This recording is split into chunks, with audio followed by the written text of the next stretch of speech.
Well, hello there, everyone. Welcome to a new night of Curse of Strahd. This is session 5 of our campaign. Figured I'd come in here just to, before I get everyone else involved, just to say hi, welcome everyone in. We're going to be continuing on from our last session, which was about 3 weeks ago. Had to postpone it 1 week due to the fact that some of our players just weren't feeling well. Completely understandable. But yeah, welcome in everyone from all the various communities that have come tonight. We're going to be continuing on from right where we left off, which is essentially we had just finished the Death House.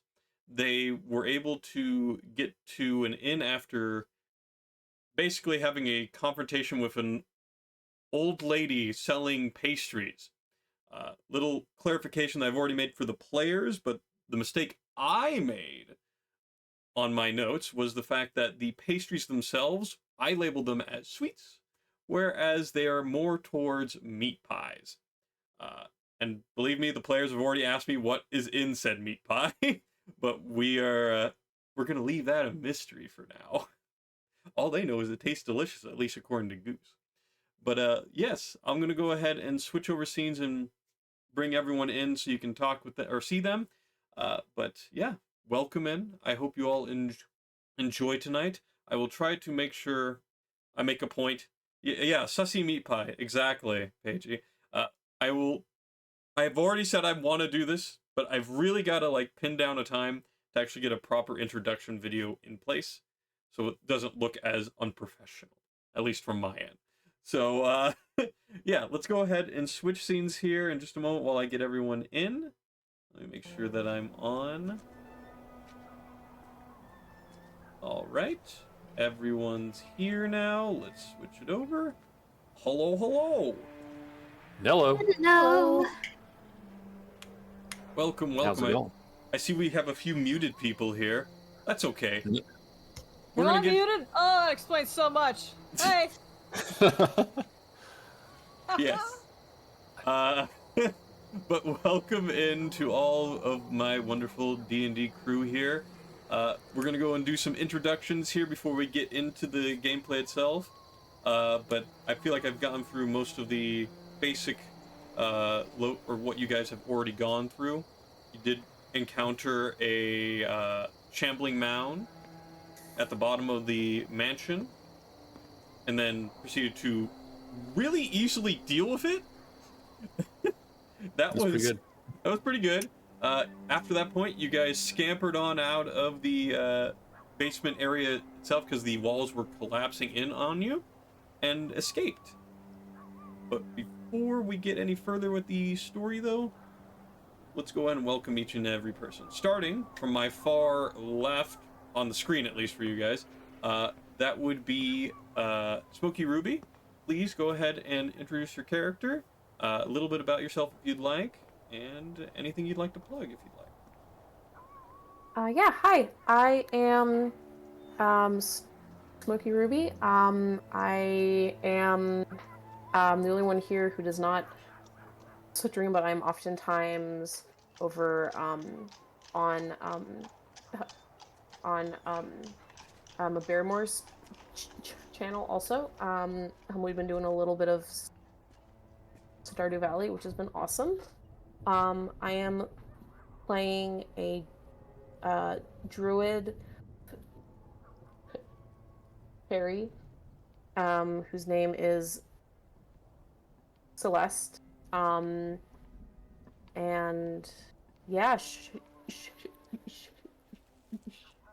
she's been growing a lot, I think, as a character, I think, and just kind of like finding her strength over the sessions. So yeah. All right. Thank you very much there, Ruby. Let's go ahead and move on to the next member. It's Barrymore. Please discuss your character, any other backgrounds about them if you'd like, and just about anything you'd like to plug or announce. Hey everyone, it's Barrymore. I'm a porpoise. My lawyers are telling me to stop mentioning that I have a blowhole. Um, I do streaming here on Twitch, and I also have a YouTube channel and a Blue Sky. I've recently gotten a TikTok. As far as my character's name is Ma, and he's a Tabaxi barbarian. He has just gone up to level 3, so now he can be an ancestral guardian barbarian, which means I'm going to be trying my best to further protect the crew with my muscles, with my shield, and ancestors now. So yeah, I'm looking forward to fun. It's going to be a fun session. I have a good feeling. Oh, awesome. I hope that you are correct in that assumption. Uh, let's go ahead and move on to the next member. Mayor Emmy, please go ahead and introduce your character, anything you'd like to plug, and just a little bit about yourself.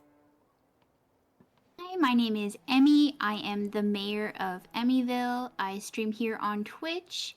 We have lots of fun, silly times here, except for when Brian tries to overthrow me as mayor, that freaking guy. Fuck Brian. Yeah, Terrible heck man. yeah. Sorry. Worst F guy Brian. possible. Heck you, Brian. I curse more than probably you do in my streams, Mix. Okay, then fuck you, Brian. Yeah, fuck you, Brian. Yeah, there you go. Yeah, let out that hatred. Let's hear it. There's no curse redemptions here. We just do it on the fly. For free. Yeah. Um, but yeah, for this D&D campaign, I am playing a Way of the Sun Soul monk. She has been fairly sheltered her entire life, growing up in a monastery, and so this is like her first real venture out into the world, and boy, what a venture it is. So she's just gradually gaining confidence and, sticking to her moral compass, but it's definitely being challenged. Great. That's what we look for here. We want a little bit of a challenge on the morality bits. Yeah. All right, thank you very much, Emmy. Let's go ahead and move on to the fourth member, Mixandrius. Please introduce yourself, your character, anything you'd like to plug or say about yourself. I'm sorry, I just got a redemption for your channel. It says workout streamer man. Yes, that is something that does exist. If you do go ahead and use it, I'm going to push it back until there's No. a break. No. I need you to work out while I'm explaining. No. Yeah. That's not how Alright, this works. Hello, I'm Mix. I stream here on Twitch on Tuesday, Wednesday, Thursday. I play DBD, pretty much solely. I might branch out into other things eventually, but for now that. In this campaign, my name is Goose, Duck Goose, and I am a Kenku Grave Cleric. Yes. And this is my first campaign, and it's been pretty fun so far. Great. So I'm, looking forward to having chaotic times. Okay. Awesome. All right. Thank you very much, Mix. And lastly, we have Shadowed Mage. Please go and introduce yourself, your character, and anything you'd like to plug or bring up. I'm Shadowed Mage. I am a variety and D&D streamer on Twitch.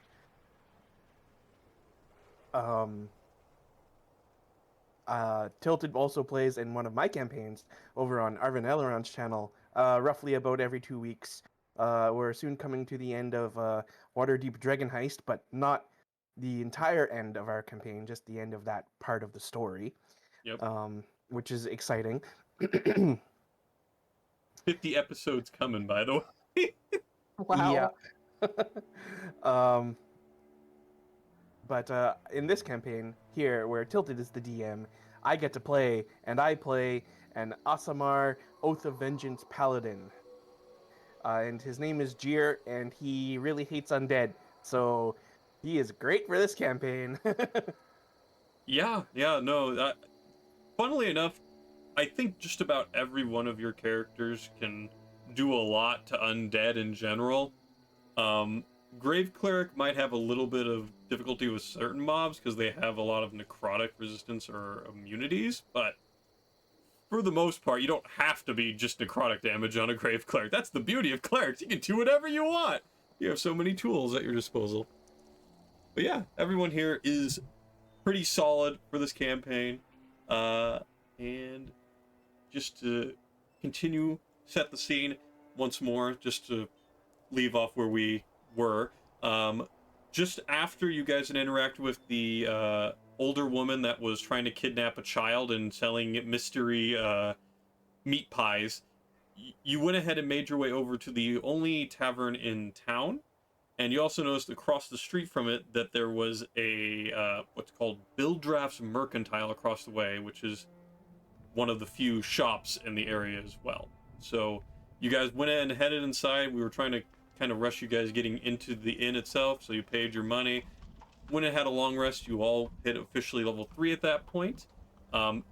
Don't think I forgot about the pixie that's with you guys. The pixie is going to want to leave because No. they need to get back. So they go ahead and before they leave completely, they do thank you. It's like, thank you very much for getting me out of that situation, but I have to return to the Svalak Woods. And before she leaves, she goes ahead and touches Jeer, Ember, and Ma on the head, and you each get the effects of aid for 8 hours, which essentially gives you 5 max HP. Well, Beautiful. I have a question though. How are you going to be leaving this area? She goes ahead and chuckles a little bit, and then she puts her finger to her mouth, and then you notice that her whole body disappears. That's how. What? Okay. She's I invisible. don't understand fairies, but wow. I'm just gonna roll with it. She can essentially channel invisibility whenever she wants. That's what fairies or pixies have at their disposal. Oh, okay. That's one of their main ways they keep away from people. Well, that explains it. If you ever end up in the Svalak Woods again, I'll try to see what I can do to help you. But until then, bye. And you see like the Farewell, friends. you see like the window outside one of your rooms kind of like slowly creak out and then close behind you. And you are no longer with the pixie. There she goes. I suppose, do any of us even know kind of like the layout of the realm of Barovia at all? Like, do we know where the Svalak Woods are? So you guys, when you initially came, we're gonna say you had gotten a map of the area, at least the general area of Barovia. So let me quickly, I'm gonna switch scenes for you guys so you can actually see the scale of it and understand where you are on the map. I just gotta make sure that I am good on my end here. 1 second. Yeah, okay. So let's go ahead and we're gonna move it over, but we'll move it back, so don't worry about that. Let me make sure it's showing on Twitch properly. Okay, yeah, we gotta change that a little bit so you can actually see the map.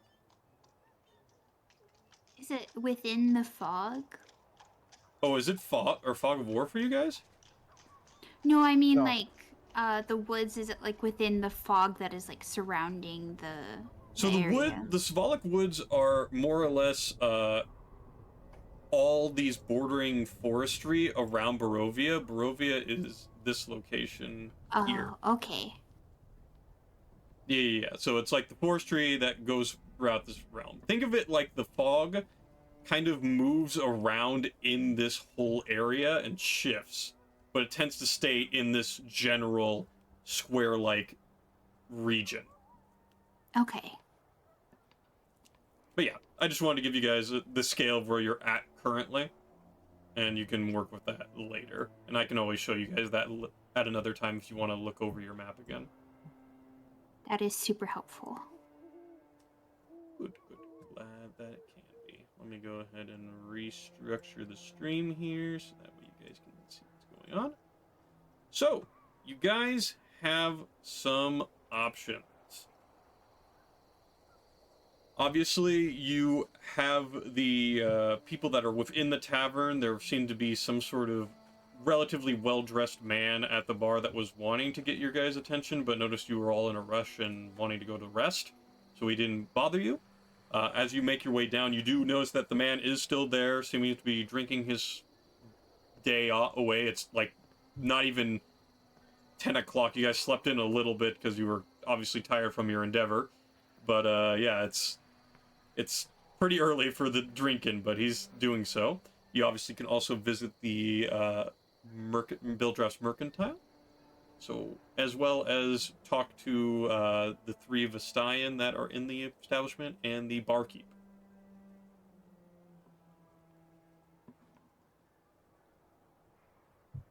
I think the first order of business should be to speak with the fella that wanted our attention, right?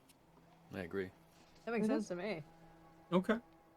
So yeah, he's sitting there sipping at wine, notices you all approaching, and goes ahead and like plays his arms like, "Welcome, please take a seat. Let me get you a drink. You guys hungry for anything?" I like juice. Oh, okay, certainly. Barkeep, a grape juice here, please. And the barkeep kind of shrugs and brings over some grape juice to your table. Guy pays promptly. You guys can obviously order drinks or whatever you'd like. And yeah. A simple meal and water would be fine for me, thanks. And I would make sure that it's not enchanted with something, too. So I mean, yeah, you can by all means do that. They go ahead and set up a relatively, it's a meager meal, but it will definitely do the job for you. Water, various drinks, whether you took an alcoholic beverage or not is completely up to you. We'll just say that you did, or not.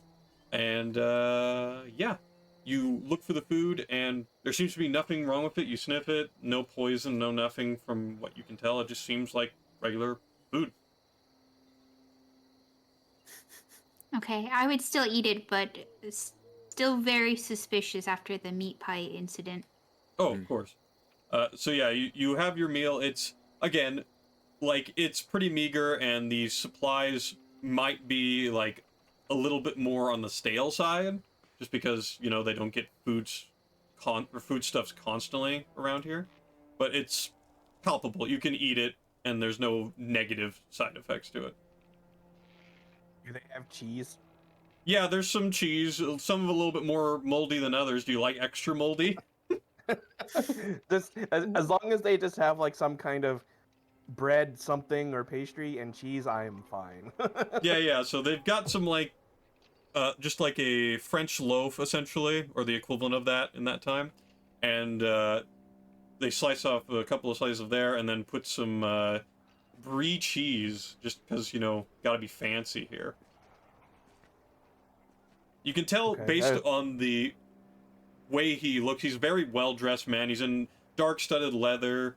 He's a very pale person, like everyone else in Barovia, but a little bit more light to him than most. He's also got silver hair, silver short hair, and he's got a sword at his side. He just seems like a relatively, like, out of all the random villagers, he seems almost like slight nobility or something in that range, something lower, maybe. And he goes ahead, and after you guys had your meal, he's looks over and he's like, "Well, welcome to Barovia, or what's left of it. I can tell based on yesterday that you had quite an adventure. I assure you it's not much better on the day-to-day here. It's been rough, to say the least. And I was actually seeking some adventurers' help with a certain matter. In regards to my sister. What is the matter? Well, you know the lord of this land, I'm assuming. Can't say I've met him. Well, you've probably heard of him at the very least. Hmm. Yes, he has been seeking out my sister as of late. And he has sent no end of undead and wolves to attack our family home. And I want to get her away from here. She needs to be safe from his grasp. And our home is no longer fit to do any of that. We live in the old burgomaster's house down south of here. And you notice that on your map that there's a prominent building over in this direction.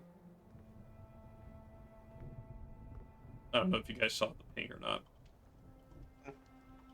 I see it. I see it now. Yep. So yeah, that is the direction for it. I guess I should probably introduce myself instead of, just talking about my woes. My name is Ismark. My father is the burgomaster of this town, or at least he was. The burger what? Burgomaster. It's essentially like What's that? almost like a small town mayor of the village here. I did not mean to open up that tab. Sorry, guys. That was a fresh Firefox tab. Ignore that. It looks like a really good salad. Really good salad. Okay, I've learned that I can shift left click and it'll center you guys on my ping. That's great. That makes doing mapping on the D&D side of things way easier. But yes, my name is Ismark, and my father, he is unfortunately passed recently, due to no small part of the lord of this land. My sister is... Okay, so there you go, Shadow Mage giving the actual definition. Burgomaster, the mayor of a Dutch, Flemish, German, Austrian, or Swiss town. Yeah. Yes, mayor. The mayor that just died, Emmy, that means there's an opening. There's a vacancy. Everyone, vote for me. I will be Mayor Ember. I will vote. But I will save this town. But it seems like you've also been on your quite a fair amount of ventures. Please regale us with your ventures thus far.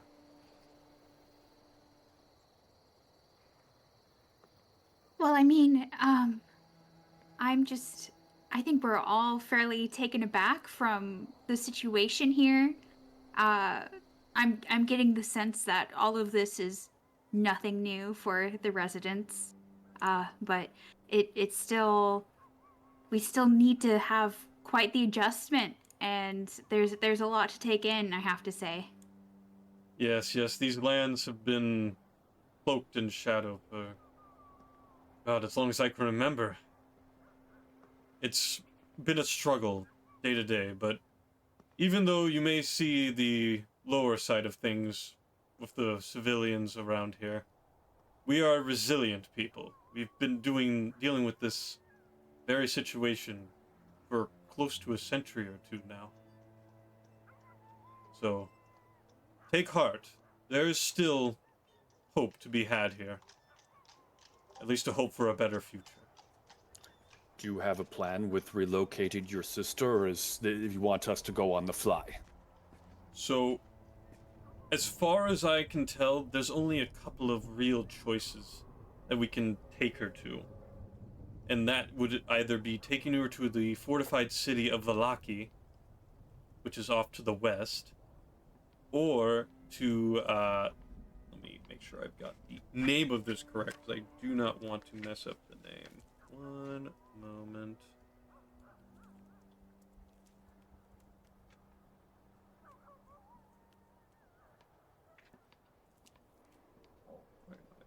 My notes here. I thought I had this already listed. I guess I didn't. One second, everyone. Sorry. Already forgot his name because someone put it in chat. Ismark? Oh, Ismark, yes. Ismark. Ismark. Yes, Ismark. His name is Mark. Is not. It's Is Max. Mark. Very nice. So smart. Oh my god. What?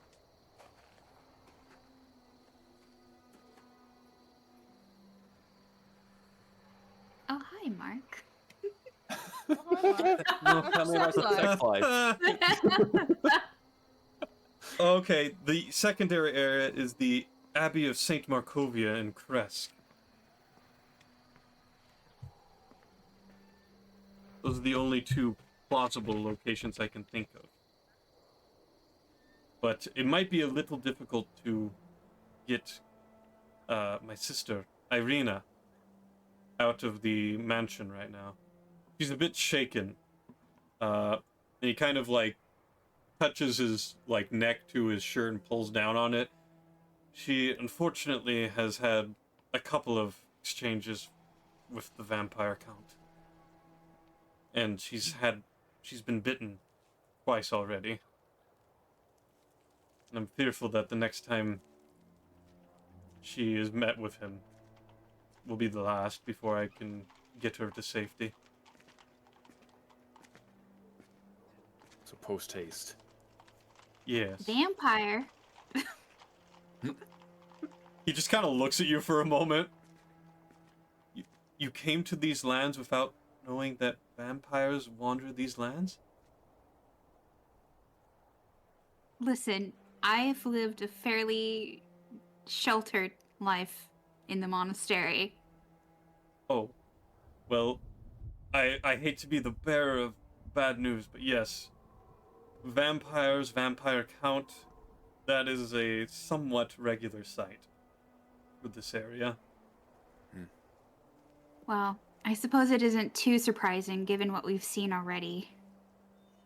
Yes, yes. And he kind of looks over out towards the window where the house that you guys went ahead and escaped from. He goes and shouts over to the bar, or the barkeep. What do you think? About a week or two for that house to come back? And the barkeep shrugs. It's like, a week. Like, alright. Yes, that house has taken many a soul, and it's somehow magically enchanted to keep rebuilding itself. It's truly a ghastly building to be near. But luckily, you all escaped. Not a lot of adventurers could say the same. So What can I is say? the We're plan? lucky. Good. It's good to be lucky around here. You will need every resource you can have. But before we set off to the residence, if you need to supply yourselves or prepare yourselves in any way prior, please do so. I'm not going to rush you out the door. It's still early morning. The vampires and all their ilk will be, for the most part, sticking to the forest in the dark.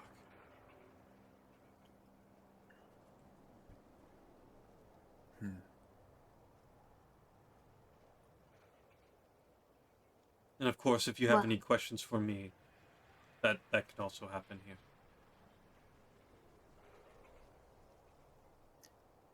So, he wants us to help with his sister. Is that what's? Correct. His sister What a Irina gathering. is being essentially stalked and trying to be turned into a vampire countess. Okay, Do we know by who? Strahd. Strahd. Oh. The only Okay, obvious okay. major vampire in the I setting. was like, is there more than one? Okay. It's him. He is the main one, but he has his spawn that are also relatively powerful because of the fact that they are vampires. I remember, have we been told his name yet? I can't recall. Strahd? Yeah, you've definitely heard of Strahd. You also saw it in the journal over in the death house before you guys left the second floor. Okay, just wanted to make sure. Yeah, you've I don't definitely wanna heard of him.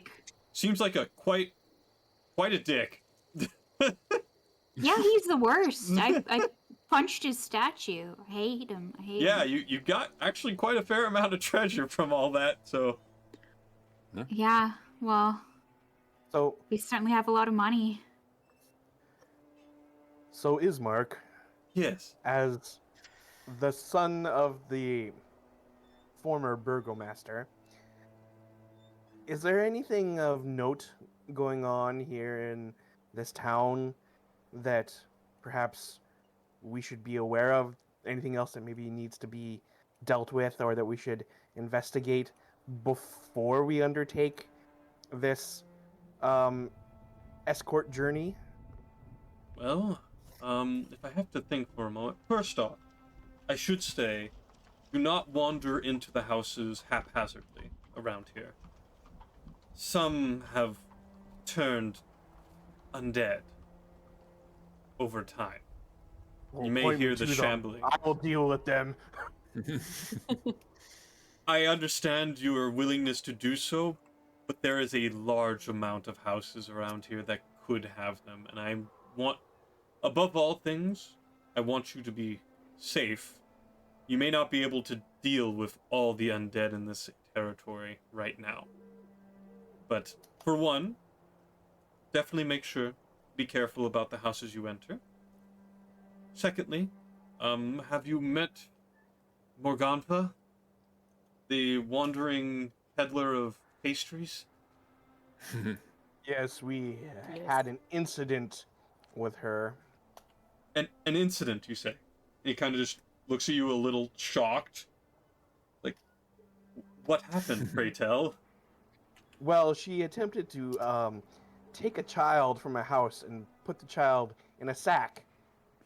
And then we got the child away from her, but also one of our members also ate one of those very suspicious-looking pies. Oh, my goodness, who was it? And I point at Goose. He stands up. He stands up and unceremoniously, like, kind of like checks you. He's looking under your eyes. He's checking, like, slightly pulling up your mouth, and it's like, looks like you're fine. I would highly advise you do not eat any more of those. They were Why? tasty. They were tasty. They seem tasty, but I've heard rumors of what the meat is in that. And I tell you, it is nothing good. Turkey? Word only, turkey. Quail. Have we seen any animals around? You've probably, while you guys were going through the woods, obviously you've seen wolves. You might see a couple of, like, wild boars, deer, a couple of other Do we see small... any domesticated animals? Oh, okay, sorry. Yeah, you probably see a couple of dogs here, cats there. Okay. Outside of that, nothing outside the norm for pets. No, nothing exotic, at least. Okay. In fact, there's What's like a a swallow? black cat that's just sitting in the window outside the, or sitting right at the window of the tavern. There's probably like some farm animals, like on like farms on the outskirts of town and stuff like that, right? Yes, yes. There's a couple of ranches outside in the outskirts of town, nearer to the forest. They have a couple of stables with, you know, cows, horses, Sheep. goats, sheep, chickens, the like. Are you saying that the meat is some kind of illusion, or what? What should? What are we worried about here?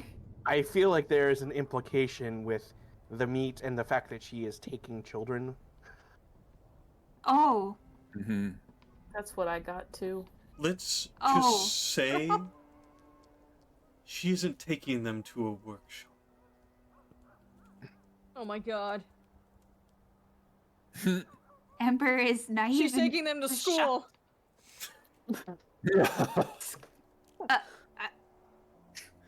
The school from Pink Floyd's Another Brick in the Wall. And Ismark is stunned for a second by your statement of them going to school. It's like, you know what? Yes. Yes. Probably for the best. Yes. They've been taken to school. Oh my god. I feel don't so know how bad to. for them. I don't know how to tell this to you, but Ah, what? You probably ate a child. Not my first time. Okay. What? What? Goose. Excuse me? Goose. You Well, have what- to be joking. Well, what do we mean by child? I like. The girl we just saw. You know, like the A We're girl. child like talking that? about cow. Yeah. What? Okay. Like cow, young, calf. Not like veal, not like lamb. I think she's confused. Person child. Are you sure? Those are A kids. human. Child. No, She no, thinks no. kid. I ate a kid. Goat. A goat. A kid, yes, kid. No. Different kid. We're saying that What do you mean, different kid? we think that the contents of the meat pie were person child. Oh. So not bah, more like ah. Sure. Ismark is just left stunned by this and just mouth agape. Like, I turned. uh, I turned to Ismar. I'm like, give us a minute. take all the time you need. I gotta admit, this is giving me a bit of a smile. It's been a long time since we've had that. So not kid, but different kid. Different kid. Different kid. Okay. I don't eat those kids. No. No. No. Different kid. What if they're a bad kid? Do I eat it then? No, Goose. No. Oh. And Okay. along those same lines is obviously encountering Morgantha here. Do not, under any circumstance, go to the old bone grinder mill. I That's can't where say they- any Are more there about kids it, there? but I'm sorry. That's where they make the pastries. Well, one can Well, maybe- assume so, but anyone that has actually ventured there usually does not return. I just like take out my journal and a quill and I start like writing down once get stronger, go to mill, kill hag, rescue kids. I peek at the journal and I just nod. Yes, if there are children there, we will have to go there. I put on some sunglasses and I say, I guess when we're done, we have to make sure that, and I take them off. School's out. And- First off, where did you get sunglasses? Would you like me to do the Who Please. scream?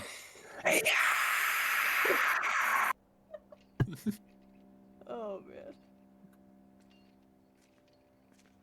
man. I was waiting yes. to set that up.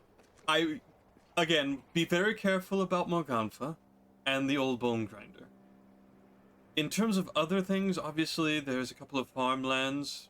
There's stables where you can get various animals, such as, like I've already said, horses. there is a church in town. Yes, there is a church, and he goes in and What- points. what- I'm sorry. What god does this church serve? Well, the only religion that's in these parts is that of the Morning Lord and Night Mother. Hmm. Morning, Lord. Yes. The Morning Lord, we believe, has forsaken us. Hence, this unending night we are all in. And the Night Mother, we But- pray, will have mercy upon us. But someone still tends to the church. There is a Yes. priest or someone there. Yes, there's the old priest, Donovich. I would like to pay him a visit at some point before we leave. Well, you may get your wish sooner rather than later. My sister will most likely be hesitant about leaving until we've laid our father to rest. Ah. Is there a problem with getting the remains of your father laid to rest?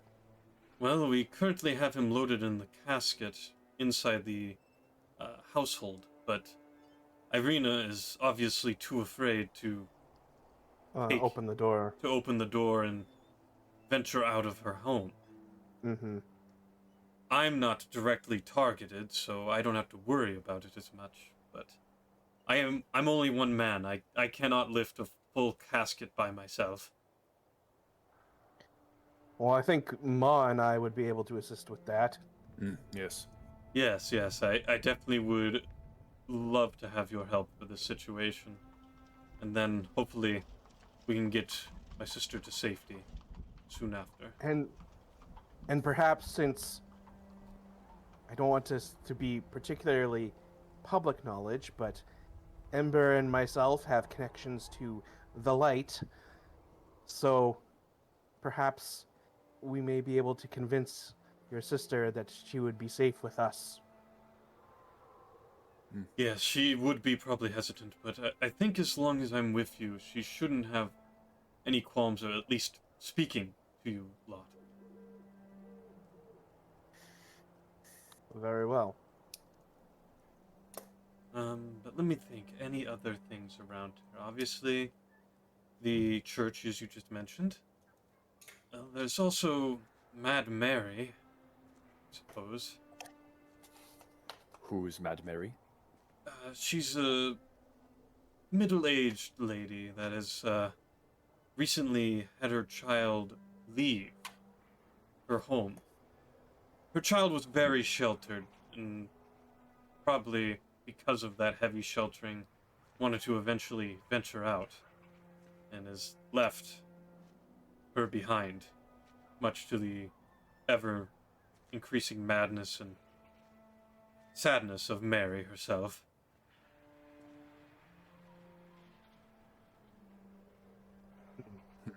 I do not have any clues as to where the young woman is, but if you'd like to, we can visit her too, or you can go visit her.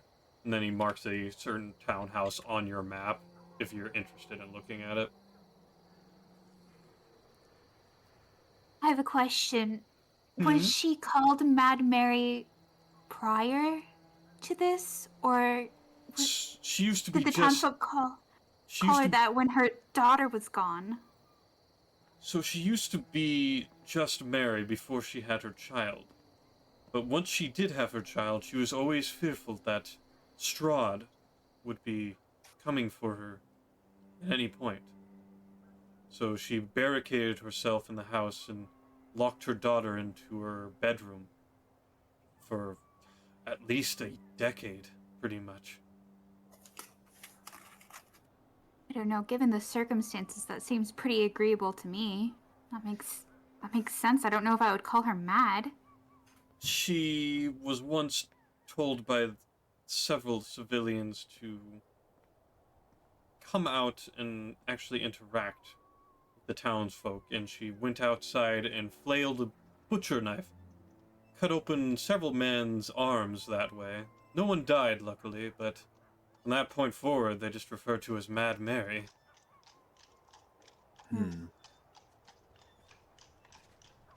All I know is that she will never leave that house. Why is she mad? Ember's listening, but doesn't look like she completely agrees with the woman being called mad still. It's just... Why is she upset?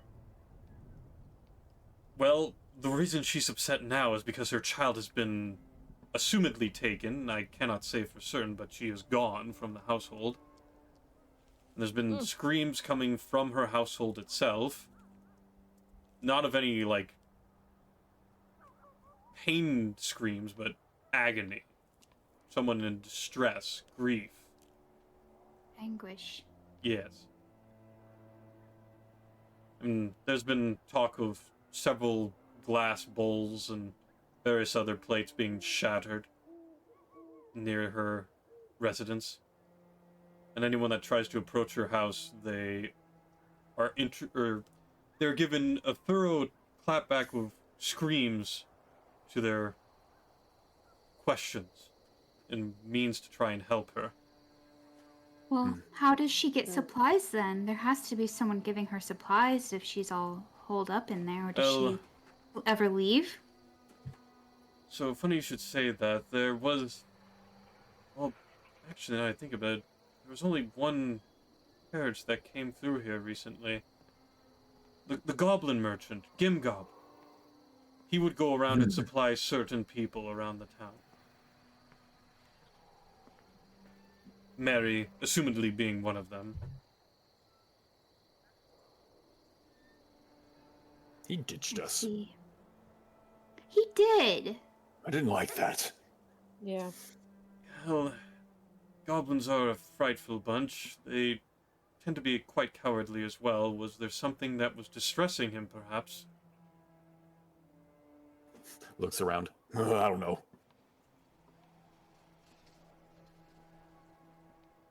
All right, well, I do apologize on his behalf. I'm certain maybe in a couple 10-day from now he'll come back with more supplies, but I can't say that with any certainty, just based on what I've seen over the years. That would All make right. sense. So what is your plan? Is there like an actual plan to get your sister somewhere, or do we have to come up with this? So the plan was to firstly get my father's bones laid to rest. Okay. Afterwards, we would wait until the morning to go ahead and take Irina out of the household and towards either Valaki or in Kresk.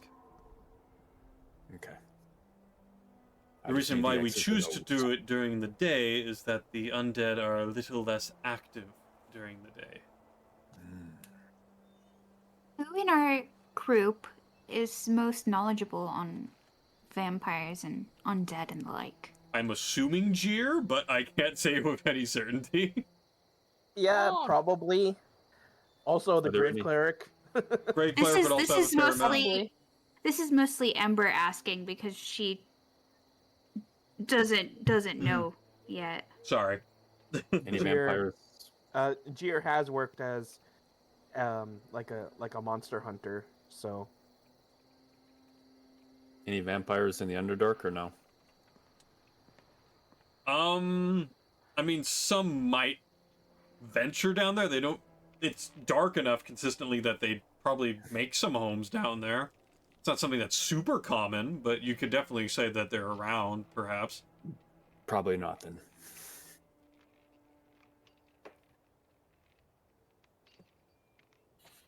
Well, I just know I don't like them. Okay, Because fair enough. they unravel the very fabric of what I believe. That they I do. believe that vampires are actually kind of rare in the Underdark because there's not a lot of, like, aside from like Drow and Dwergar, there's not many things that actually have blood that live down Mhm. there, because like it's like a lot of like more like myconids, like fungal things, and like yeah. Okay. Again, it's not like something that's impossible to happen there. Again, the constant darkness is a major boon for any vampire down there.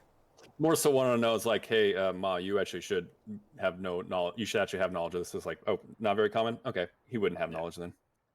Unless he had a special interest for some reason. Yeah.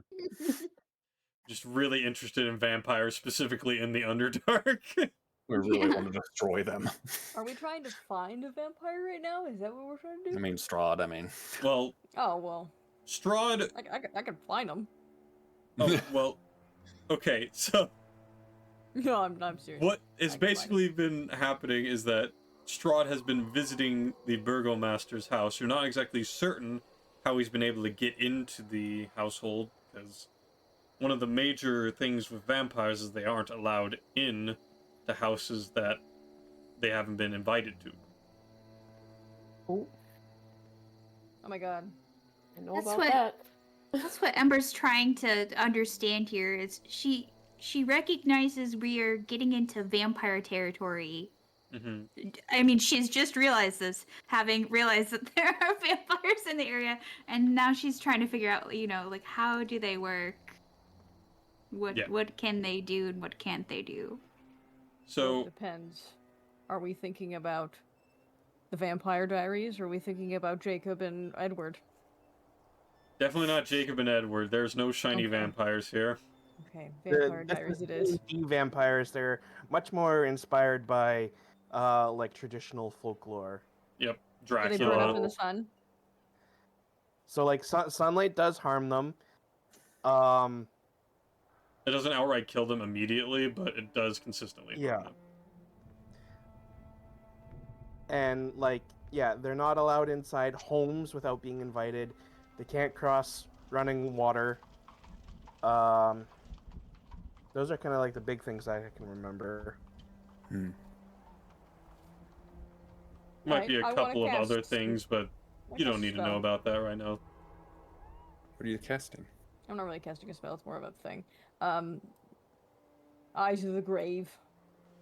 Okay, you're centered towards like the center of the tavern right now, so let's say I you're haven't really moved, but sure, let's go with that.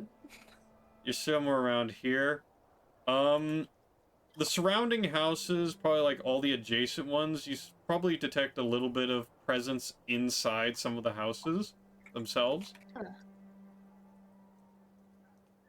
Okay, well, I will turn to my friends and say that I'm sensing some evil around us. They're within the houses. Yes, there tends to be several undead wandering these townhouses. Yes, I can also sense vampires, because they're technically undead. Yes, Would but I you be able wouldn't, to based off discern? of that, you wouldn't know if there's a vampire in that range. You just know that there's undead. Okay. But if you suspected someone might be a vampire, then you would probably know. Yeah, Right. grave clerics are very innately, they can sense when they are in front of a vampire. Like if someone seems vampire-ish and you use that, then So Yeah. we'll say that you're looking around the tavern itself, because that's where you can actually see things. No Yes. one in that radius of yours, as well as what you can see, seems to be vampiric in nature or undead. That's good to Okay. know. Good to know. Nobody's here. Good. Not here. You notice the three Vistani that are over on one side of the building are talking and drinking as well, and they occasionally like take a glance at you guys as you're continuing to talk with Ismark. I look over at them. should we wave? Like, do they look like they want to talk with us, or are they just curious? They just seem to be keeping note of you. And Ismark Huh? notices your glance toward them, like, oh, those three sisters, the owner of the bar. They tend to be very wary of newcomers, so I wouldn't pay them too much mind. Okay. Usually, anytime anybody's ever said that to me, I always need to pay them mind. Well, it's always good to be wary, but I don't believe you have anything to worry about with that. I don't know. I feel like newcomers are far more friendly than, the things everyone has to deal with here on a daily basis. Well, what's I that mean, a newcomer saying? means a Better the- potential non-vampire. Well, what's that saying? Better the devil you know than the one you don't? True. Touche.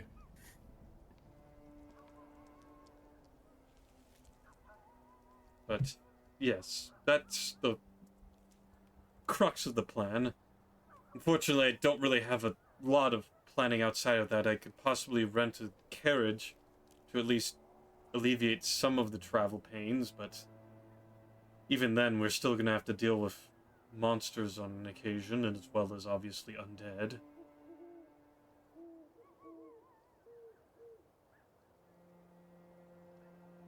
Okay. I I'm all for helping your cause and for the safety of your sister. However, I'm worried if we go against this count, isn't that just going to anger him more? I mean, can she really be safe in this area? I'd like to give her the best chance I can. Something tells me Strahd won't give up on her regardless of where she is, but I'd at least like to buy her a little more time if we can.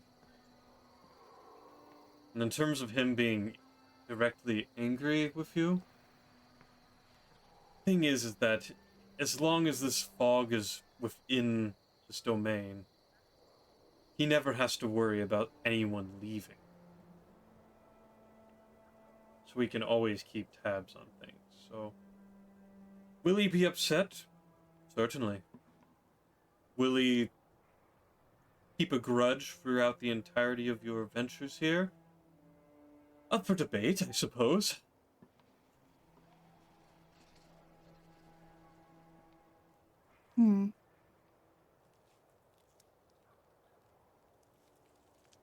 Seems like this count definitely is the problem. I think you're right. Yes, just a little warning, though. Just be careful how much you do decide to talk about him. You should be okay here, but there's voices and ears all over the place.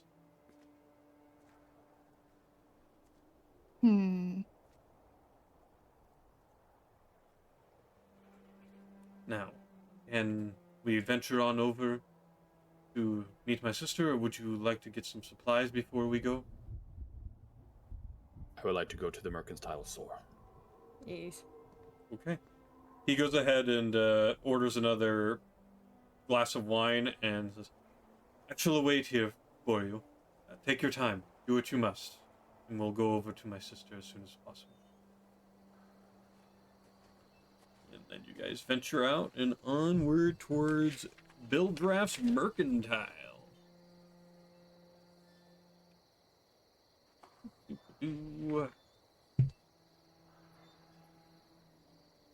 Alright, so as you walk into the room, you hear the loud creak of the wooden door opening and shutting behind you, and you see the area itself is a fairly long 70-foot by 40-foot wide establishment. The owner, which you assuming Bildraff, is sitting there. He's a relatively portly man with fine silken robes and a necklace of topazes around his neck. He's got a large poofy hat, essentially, over his head, with many jewels on his fingers, like various rings of differing gemstones and whatnot. And he turns to you as you all enter the store and is like, Welcome to Bildraff's Mercantile. How can I help you? You have a whetstone. I'm sorry, excuse me? A whetstone to sharpen your blade. It's 10 copper. Okay. So, I'm glad you already know the prices here, sir. Yes, feel free. Whetstone, 10 copper pieces. Alright, I hand it over. Anyone that is an adventurer, a person that's like ventured around before in the past, whether they have to go through general stores for random supplies and knickknacks and stuff like that, feel free to roll me a perception check. I love perception checks. But do they love me?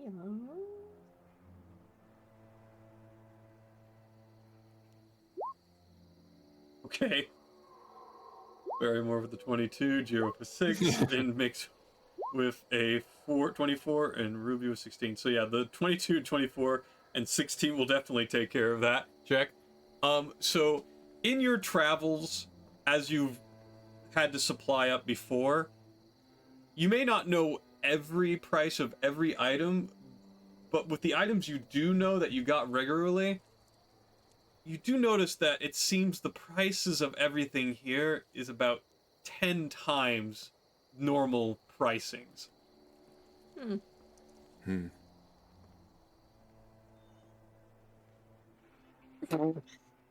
Take a key here, huh? Welcome I in, like that. Nuker. I come in a little bit closer to the person. I hand him an extra silver and I say, in case anyone else is a little short, and don't gouge them. He gives you a sly smile. He's like, sure, sure. You got it. Thanks for your purchase. Is there anything else I can get you? That'll be all for now. And the rest of you, do you have anything you'd like here at Bill Drafts? I stare at the merchant dead in the eye and I ask, do I need anything? I don't know. Dead ass. I'm here to supply you if you so desire. But do I need anything? I mean, he goes ahead and looks over his stock, literally pulls over like 5 of the most expensive items he has, places them on the counter. You could use these. I look at them, and then I look back up. And I honk at him, and then I walk away. Waste of my time. How about the rest of you?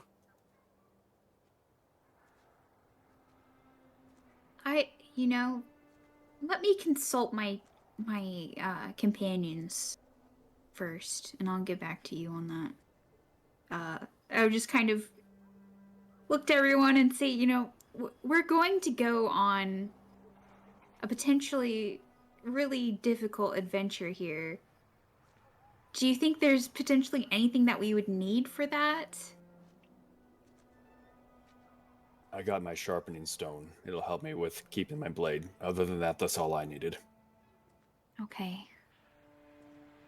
I was hoping he would have weapons, but it does not appear that he does.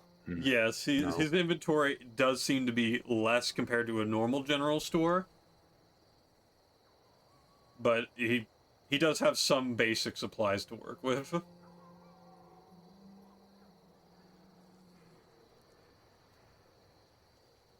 Rations, perhaps. Yes, there's definitely rations. Again, at 10 This times cheap. the standard cost.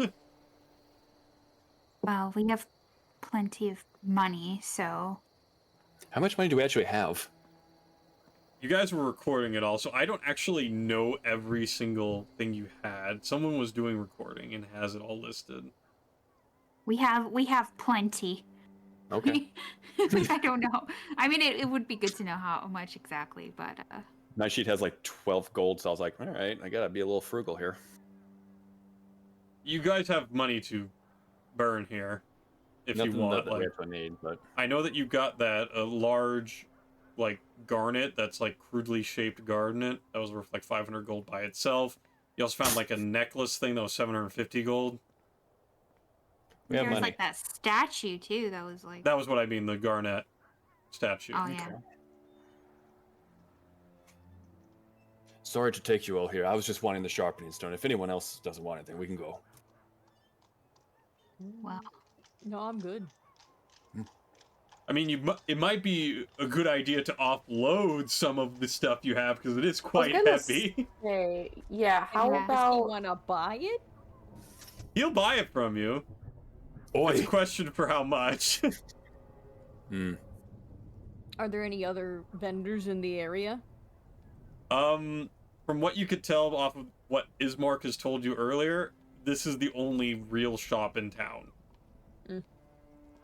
This makes a lot of sense with the attitude and the pricing. Mm. We'd have to travel to another town to... Yes. Mhm. If you want it badly enough, you'll pay for it. That's my say.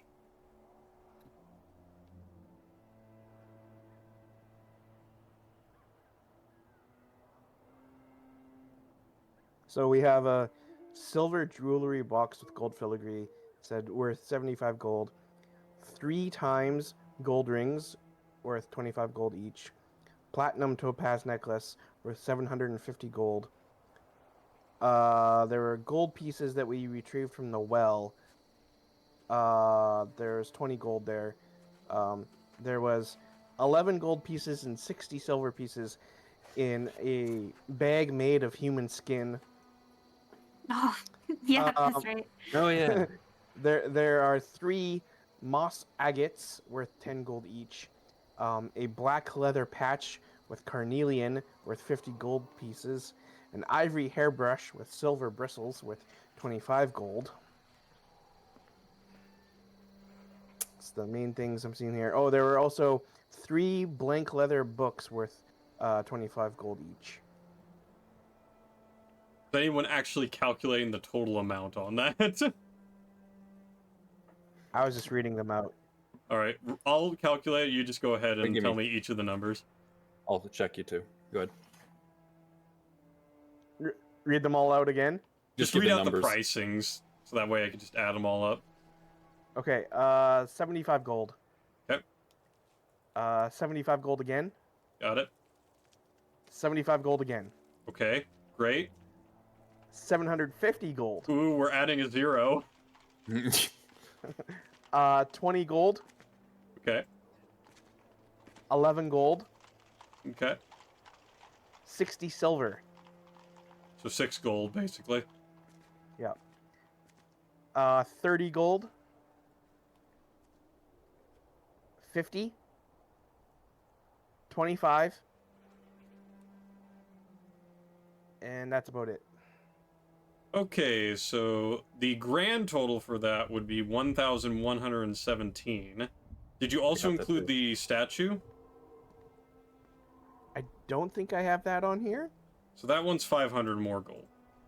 Okay. So that would put your total at 1617. But if you were to sell it to him, he'd haggle for 1,400.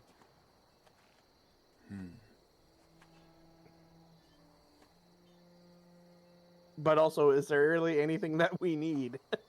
I don't think I need anything. I mean, from him? I mean, can I kind of like Probably. retroactively do something? Sure. We're kind of talking about this whole thing. He was like, if you need it bad enough, you'll pay for it. Can I just give him a stare as an intimidation check? Just not to really get anything out of him, just to kind of like make him like feel like, don't fuck with me. Sure. Go ahead. Oh no. All right. Well, shit. He looks back at you with a similar glare. And he yells out, Periwinkle, get in here. We have some rude guests. Oh no. And you see in the back storage room this like 7-foot tall guy come out of this like little supply closet. He's barely able to get through the door. He's like ducking down, and he steps up right next to Bill Draft, and he's like, "What seems to be the problem here?" And you could see just based on looking at him, he is a muscle man to end all muscle men. He is buff. I will walk straight up to him, 5 feet tall, wings flapping, and get an intimidation check saying, "Nothing's the problem, buddy. Hold. No. Hold. No. Wait for it. No. I'm holding my Wait. head. Wait for And Please I let that be step more away from the intimidating. group No, and be like, I'm not with them. Yeah, I'm just gonna exit this door. Periwinkle looks over at Bill Draft. He's like, "Uncle, did you bring me a pet goose?" Pet goose! Honk! Ah, this is great. I'm gonna have all sorts of fun. We're gonna take it to the pond. We're gonna have a grand adventure. Then I'm gonna cook it over open fire. I look over at Ma and say, I could rip his skull out with my scythe. Could I do that? I look directly at the store manager and her owner and say, you better call off your muscle or it will cost you your arm. And none of these two holy people behind me are going to stop me. Listen. Hey, Why are we fighting? We are I just left trying out to more. That's just not. So, Bill Draft, seeing this further threat, are you sure you want to do that there, mate? Listen. And he goes ahead and tugs on his necklace of topazes. You don't have any idea what these are, do you? Looks like some candy to me, buddy. Look a little closer. And he goes ahead and, like, lifts up the topazes that are on the necklace. And you can see a growing fire inside the topazes themselves. Oh. Oh, brother. Shadow knows exactly what this is. I have a suspicion. I keep angry, but I kind of give an idea or give the idea that I'm like backing down from the fight. I am glad I went outside. No, shove off. I don't need people here threatening my business. I walk outside. I whisper to my friends, we're burning this place down. I did we slowly sell? walk outside while giving them a little hiss, like a goose does. You just really want to get into a fight with these guys, don't you? I'll rip them apart. Goose, come on. How Oh, about Did we we not? sell our things first? If you guys wanted to sell, you probably would have done it prior to this whole engagement. But he can tell that you But I guys were didn't. going to be a bit of a pain, so now he's knocked down the total price for everything to 1,300 gold. So if you want to, you can take it for 1,300 gold. Otherwise, you can wait to sell it somewhere else, but you have to lug it around. Go ahead and take it. I'll take the $100 penalty, and I'll remember it. So 1,300 gold for those things. And Yep. then we sold them. Yep. Okay. So you can divide that up however you guys like between the 5 of you. Take 100 off of mine. I was the one that started it. I am going to put down in bonds that I hold a grudge against this particular spot. Okay.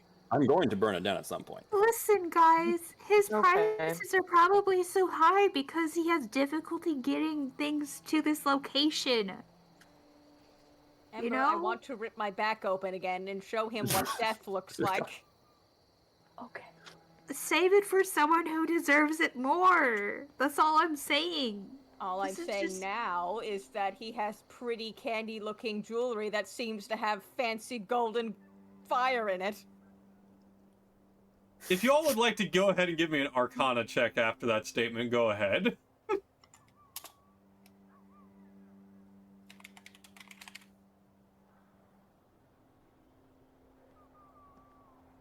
Hold on, it's loading. Okay, don't know how. Okay, we'll say that Mix has it at disadvantage. The fuck you mean I have a disadvantage? Because you have no idea what this is, so I want to make sure it's at least evident in the rolls here. I'm in Arcana! The fuck you mean I have a disadvantage? You get it with disadvantage. No, I don't! Yep. I'm the No. GM. I get to rule that. I decline your overruling. Alright, fine, then we'll just say that you don't know what it is, and we'll go and use the 17 and 19 from, Emmy and Jeer. So, Jeer, and Ember, even though Ember hasn't really been around too much, you have heard of certain magical items that have a glowing magical fire in the shapes of topazes in them. And you both realize, to your horror, that that was a necklace of fireball. The fuck does that mean? That's You can fireball. expend one of the jewels on that necklace to just cast fireball. And Fireball It's dangerous. does 8d6 damage in a 20-foot radius. yeah, but can he even hit me? It's a 20-foot radius. Yeah, but will he 120 feet actually? range. But will he actually hit me? If you decide No. on the if you do the save, you still take half the damage. Why Yeah. How aren't much I one of damage? those? How you could, much maybe. damage does it do? Can you say that again so my brain can 8d6. comprehend it? Oh Do my what? god. Not 86, but 8d6. Yeah. Oh boy. Still a hell of a lot.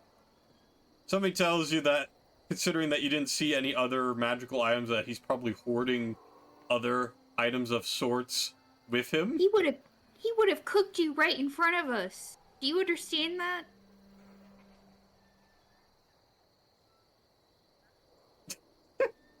Goose. Oh, sorry. Listen to me. This is very fun. You're This not is even listening to me. Quality goose I right have here. lots of things on my mind. The thing that should be on your mind is getting freaking blasted away. I would have killed him without even breaking a sweat. You would have killed all of us. No, you guys were outside because you didn't want Ma and I to do stuff. I was standing We in were the gonna doorway because I do was stuff. concerned. I was concerned. I'm a big goose. You are a big goose. Save it for later, Goose. I'll be with you when He's also a very we- big Not man, now. 7 foot tall man of But has muscle. he ever gone against a 5 foot, 120-pound goose? Yes, he probably would have cracked you in Considering half. considering your actions and attitude, I am highly considering not saving you the next time you are in trouble. Well, I don't need saving. I think you Okay. both don't understand where we come from. Remember when you have certain things that we say, you just don't understand. Just back away. I'm just wondering how both of you are still alive, if this is how you do things. Because the goose is a strong goose. The goose doesn't take shit from petty merchant man with small baloney. Baloney. Where was the gonna say baloney in something that? else. Wait! This'll get him. Didn't want to.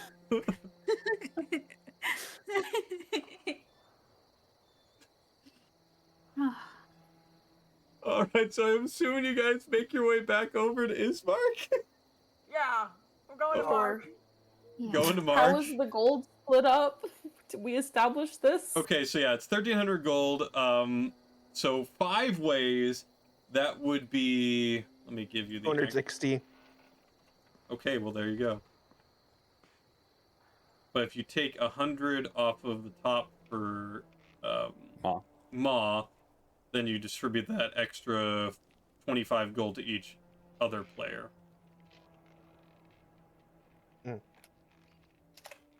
So that would be. Math is not actually. I'll get working it for you tonight. guys all in a second here. So divided by 5. 260 plus 25. So it'd be 285 for you guys, and it'd be 160 for Ma.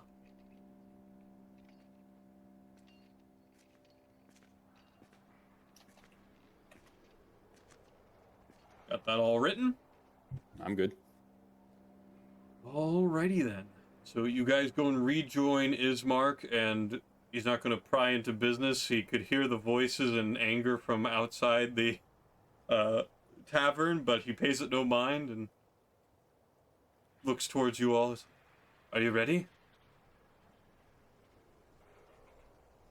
Yes. Lead the way. Alright. And he steps out of the tavern. Beforehand, he pays the bill to the barkeep. And he starts wandering down the way here. So you guys will start heading in the direction of the building over here. But before that, I feel like this is probably a good time to do a break. Oh, Excellent. yes. Sounds good. Because I haven't done that properly, and I feel like this is a good break point. So go My and call bladder it. agrees. Yes. Break time, everybody. We'll be taking a quick break to recuperate, get some refreshments for yourself, go to the restroom, gird yourselves for the journeys ahead as we venture forth in the lands of Barovia. We'll be back soon, guys. Thank you.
And we're back. Hello everyone. Welcome back from the break, everybody.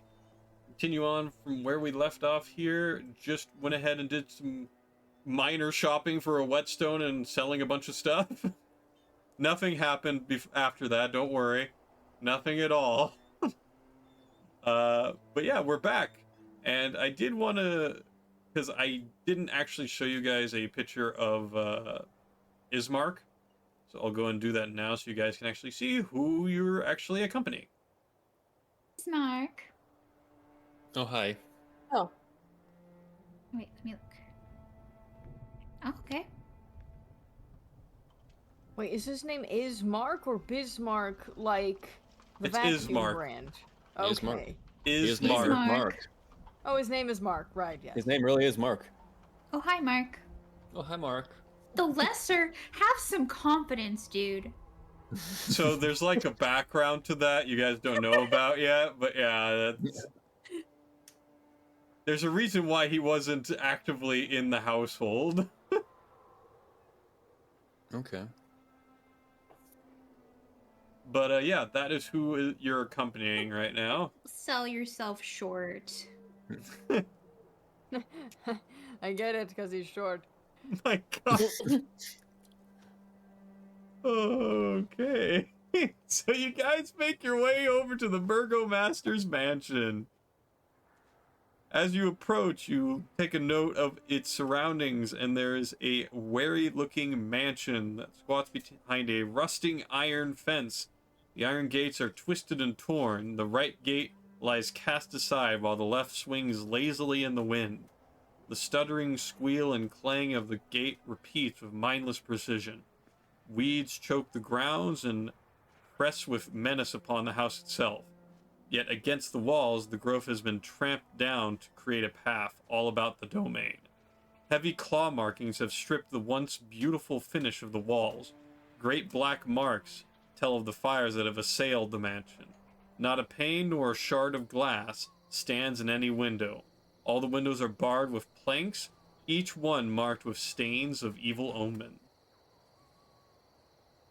And if anyone's inspecting it further, please give me a perception check.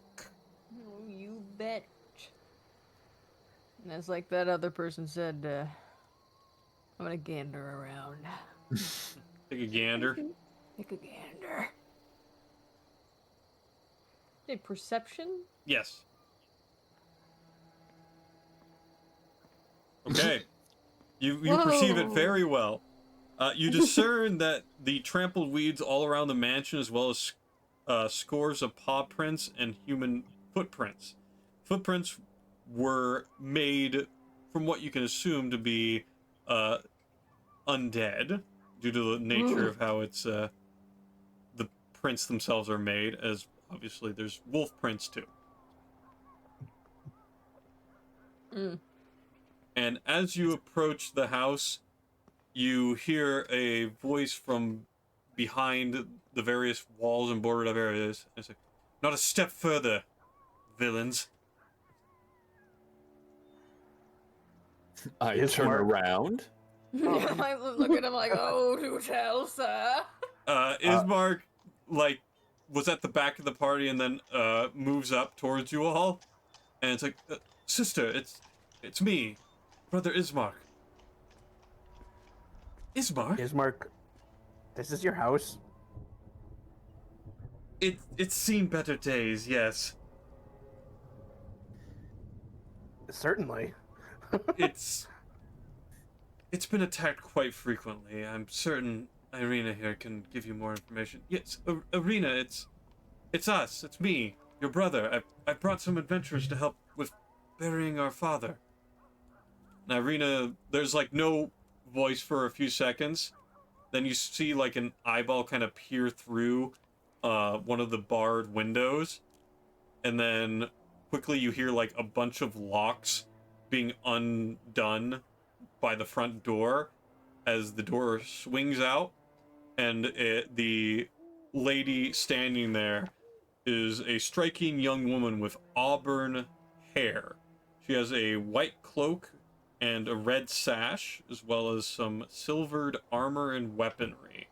Let me actually give you a picture of her as well, because we're doing pictures here. We might as well commit to the whole thing, right? So, show to I love players. picture time. This is what she looks like. Ooh, pretty lady. Very cool. Yes. And she just has her sword held at the door there and motions for you all to get in quickly so she can lock up the door again really quickly. Okay, I guess we enter. Yeah. Yep. Guess so. All right. As you enter in, you take a look at the household itself. The interior of the mansion is well furnished, yet the fixtures show signs of great wear. Noticeable oddities are the boarded up windows and the presence of holy symbols in every room. The burgomaster is in a side drawing room on the floor, lying in a simple wooden coffin surrounded by wilting flowers and a faint odor of decay. It's been so long since we've had any guests here, and all the townfolk abandoned us. Will they be able to help us, Ismark? Well, I haven't been able to see much of them yet in actual fighting, but they seem reliable at the very least. Well, better than nothing at this point. I've take just about anything. Been dealing with undead for the past 3 weeks straight. Father couldn't take it anymore, and he passed from a heart attack. That was 3 days ago. I don't have much in terms of accommodations for you lot, but please do take a seat.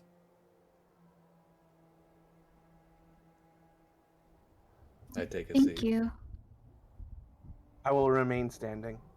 I get on the chair and kind of squat like a bird. Okay.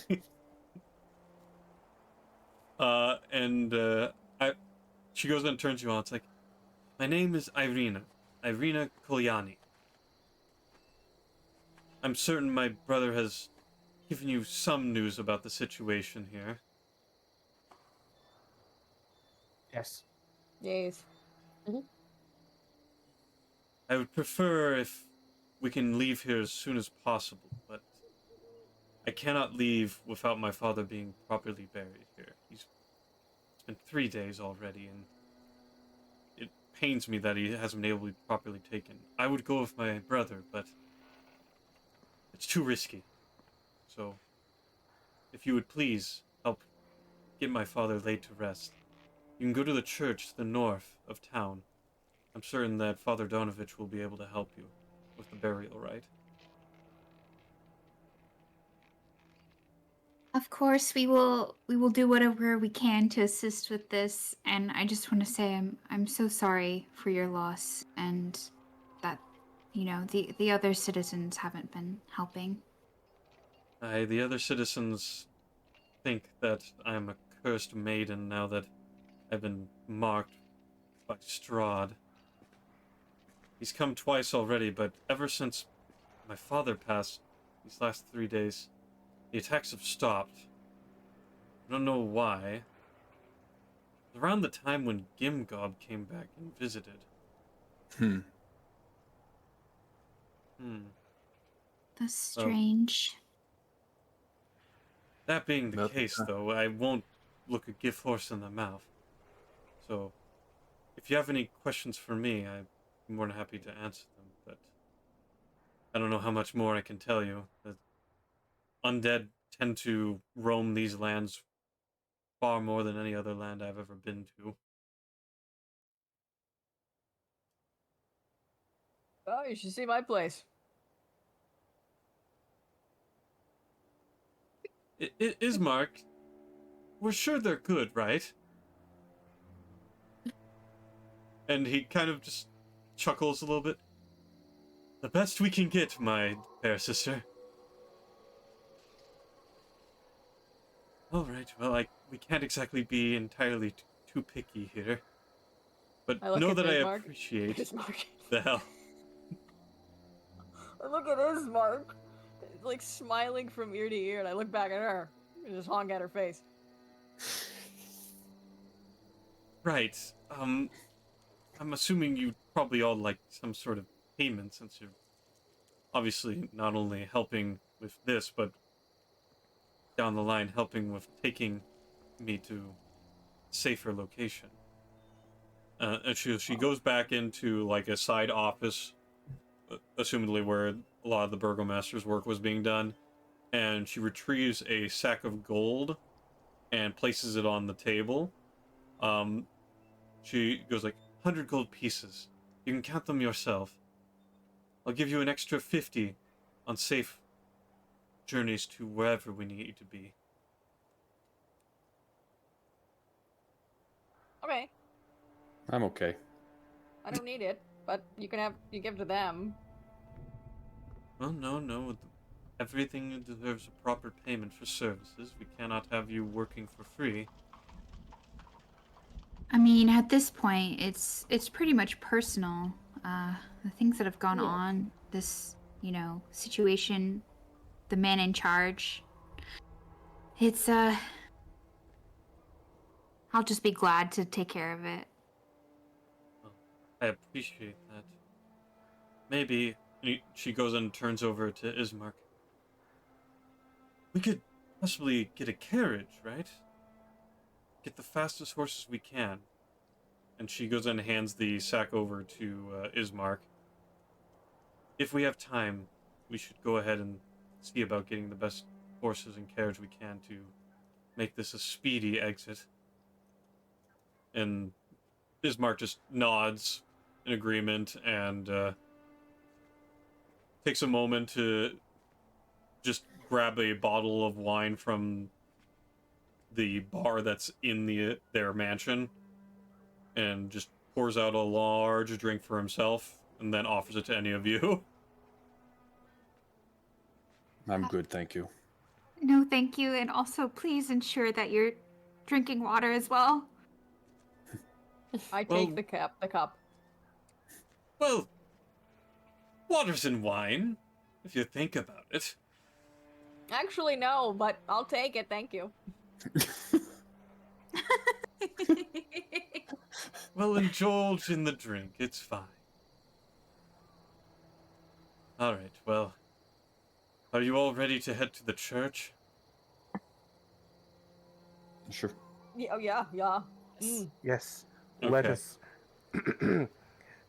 put your father to rest. Yes, Oh. thank you very much. I thought it Irina, was- be sure to lock up behind us. Don't have to ask me twice. And then she kind of goes ahead and pulls the door open, sword at the ready, just in case something was waiting for them at the doorway. She's very tense. She's been dealing with this for weeks, so it makes sense. But she goes and opens the door, nothing's there, and you guys are able to go ahead and, I guess it would be Jeer, Ismark, and Ma carrying the casket. Yep. I suppose so. Yep. All right, so you guys go ahead and head out first, and then the rest fall behind. The door's locked behind you, and you make your way over. Let me actually roll something for me on the way back. Okay, so as you continue to venture forth, you hear random shamblings within the houses near you, but as well as like closed windows as you're approaching. But for the most part, there's nothing too disturbing. You're able to walk over past the tavern and make your way over towards the church itself. And now we get to switch scenes. Boom, bada bing.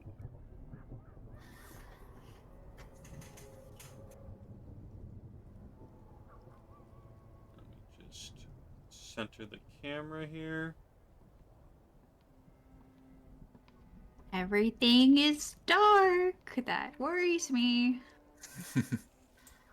Well, I mean, see the entire exterior of the building, so that's fine. Yeah? But yeah, atop a slight rise against the roots of the pillar stone that support Castle Ravenloft stands a gray, sagging edifice of stone and wood.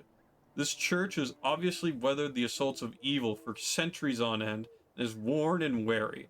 A bell tower rises towards the back, and flickering light shines through holes in the shingled roof. The rafters strain feebly against their load.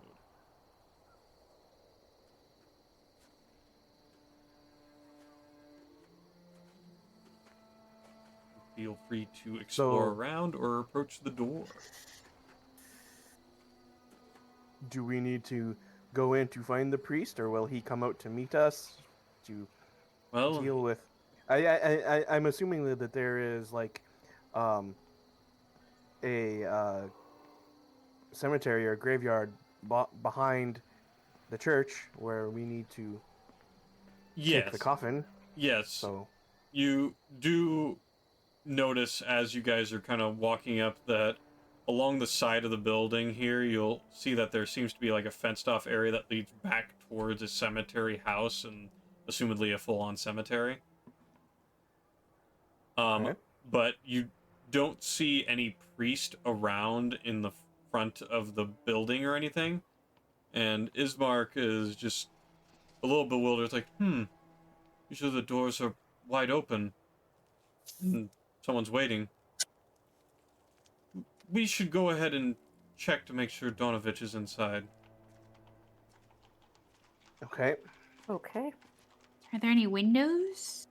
There are windows along the eastern and western faces of the building itself, but you wouldn't be able to see anything from your angle. Okay.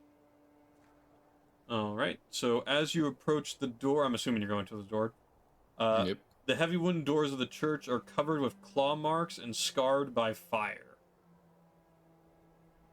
Okay. I draw my Is it sword. Recent? As far as you can tell, it seems recent. The burn marks are definitely relatively recent. Oh. Are you bracing yourself and opening the door? I'm gonna open it and I have my sword and shield ready. Yeah. So you go ahead and open up the door here, and the doors open to reveal a 10-foot wide, 20-foot long hall leading to a brightly lit chapel. The hall is unlit and reeks of mildew. 4 doors, 2 on each side of the hall, lead to adjacent chambers. You can see the chapel. Let me actually show you an angle because you guys can see part of it, but not all of it from this angle. You can also see where good old Donovich is. So we'll get to that point. Don't worry. You can see that chapel is strewn with debris and hear a soft voice from within reciting a prayer. And suddenly, the prayer is blotted out by an inhuman scream that rises from beneath the floorboards. My sword comes out. And you hear, like, he's saying it very frantically, but the priest there is speaking a prayer. It's like, Morning Lord, please save us. Please spare my son. Morning Lord, please guide us. Save us from this hell.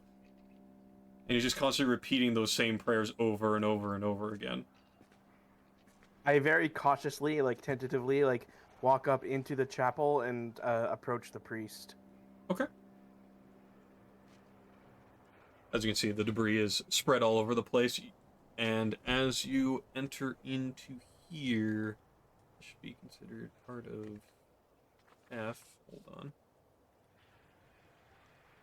The chapel is in shambles with overturned and broken pews littering the dusty floors. Dozens of candles mounted in candlesticks and candelabras light every dusty corner in a fervent attempt to rid the chapel of shadows. At the far end of the church sits a claw-scarred altar, behind which kneels a priest in soiled vestments. Next to him hangs a long, thick rope that stretches up into the bell tower. Bing bong. And as you enter into the room, you'll hear from beneath the chapel floor, you hear a young man's voice cry out, "Father, I'm starving!" Hello? Oh, is it a kid? I'm hungry. Goose. There's no Different chill. kid. There's Different kid. No chill. Oh. Ow. So you guys go ahead and left the casket, I'm assuming, outside for the moment, because you weren't really needing to bring it in. But you go ahead and approach Donovich, and you approached him, right, Jir? Yeah. And you tap him on the shoulder, and he all of a sudden, oh my goodness. Uh, There, I thought it was the vampires again. What brings you you are here, the child? priest. You are the priest Donovich. Yes, that is my name. Uh, well, we were here accompanying Ismark to come lay his father to rest. Oh, But what is this that you say about vampires? yes, Strahd has unfortunately assailed this sacred temple dozens of times in the last couple of weeks. And as you can see, we're in a bit of disrepair, to say the least. It's been constant. Hardly been able to get a wink of sleep. And it's all to top off that my son's been cursed by him. Damn that blasted wizard. Trying to rile up the citizenry. Wizard. You, Go ahead, sorry. Wizard. Yes, there's several, like, couple weeks, not even, it's been months now that I think about it. Time's a blur at this point. I don't even know what day it is. There was a well-trained wizard that came into our town and started speaking to the youngins, telling them that they could defy Strahd, that they could go ahead and stop his tyranny, and all they needed to do was form under him. Turns out, Strahd caught whiff of it, and over time, he was slowly destroying the citizenry that were revolting against him, and eventually led to a climactic battle between him and the wizard. As far as I can tell, the wizard's long dead, but I've only heard things, haven't been able to witness it. He's cursed my child, that damnable count. He's been cursed with... He goes to a low whisper. Vampirism. and that is the voice from beneath the floor. He nods begrudgingly.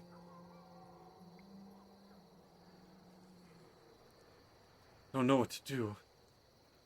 He hasn't drank any blood, I swear. Please, have mercy on him.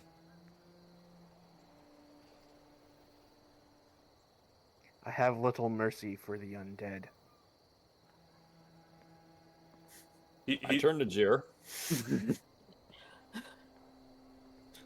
He's a child. And there's no returning him to a mortal state. The only solution is to end his existence. He crawls over to you and starts, like, sobbing and begging, please, no. He's all I have left. He's not your son anymore. He's a monster. There must be some way to save him. Look around you. You say you are a servant of the Morning Lord.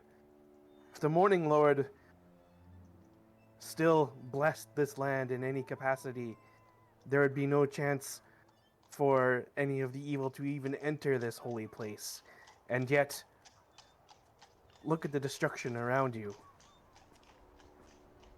The Morning Lord's been silent these several hundred years. And my faith is strong. And this temple still stands. It's a testament to his will.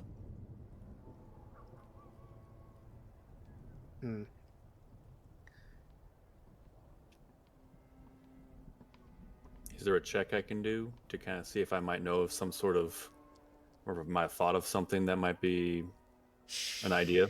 Sure. Roll me a survival check or nature Survive. check, whatever you'd prefer. They're both twos, so let's go with the survival. Okay, 19. I mean, So, you haven't encountered a lot of vampires in general in your past, but you have heard of the fact that the vampires themselves can sustain themselves, not necessarily for any satisfaction like actually drinking human blood is, but they can sustain themselves off of animal blood.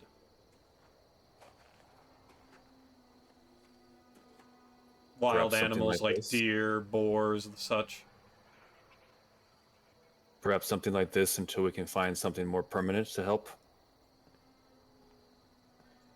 Well, I'm no hunter. And as he kind of like displays himself as like just a man in garbs, like fully garbs. But if you can supply something that would sustain him for a bit, I wouldn't be against it. Well, Donovich, Yes. our first order of business should be putting Ismark's father to rest. Are you willing to help us with this? Yes, of course. Hold 1 second. He kind of like goes around. He shovels off over towards a bedroom or one of the side chambers here that leads to his bedroom. And he grabs a Okay. couple of things, and then he comes back out and then runs across the other way to an office area and grabs a couple more things, which you can assume are like holy symbols and stuff for the rite itself. Okay. Um, and then he says, "Do you have the casket?" Yes, it is sitting just outside. Oh, very well then.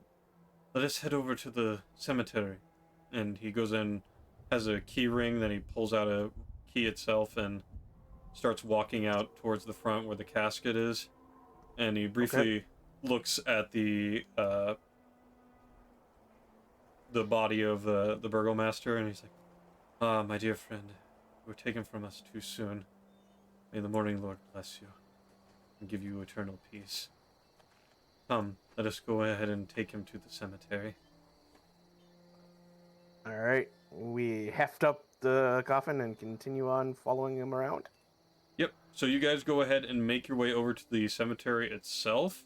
We're gonna say it is done off screen because they don't actually have a map for the cemetery itself. Funnily enough, Okay. but I'll say while you guys are running or rushing over there, you do give a quick cursory glance at all the various graves and stuff, and you notice that for the most part it's fairly well tended to. But you do notice that some of the graves, the like well or less well done ones, the ones that are more of like wood coffins and buried in the dirt, seem to be disturbed, like it's been unearthed in the past. Okay. And it's not all of them, mind you, but it's a sizable enough amount for you to worry, like, okay, there's been several dozen that have been either taken from the graves themselves or arisen. But you do find a spot where there is a spot for you guys to lay the casket to rest. You do have to do a little bit of digging, but after about 10 to 20 minutes of digging, you are able to go ahead and get a sizable enough hole made between like the three of you, Ismark, Jir, and Ma, to get it completely excavated out and place the casket in it. Uh, the Morning Lord goes in, closes the casket, and places a set of flowers in it or over the top of it before you start burying the casket itself, and then he offers a prayer to the Morning Lord, and the rite is complete. He has been buried successfully.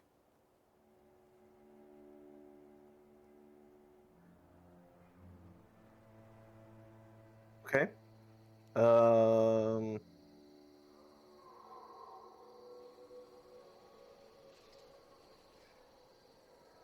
Now, the business concerning your son. Yes, I'd do anything for him.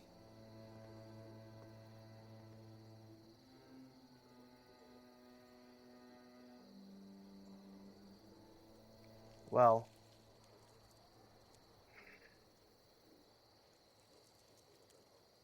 Hmm.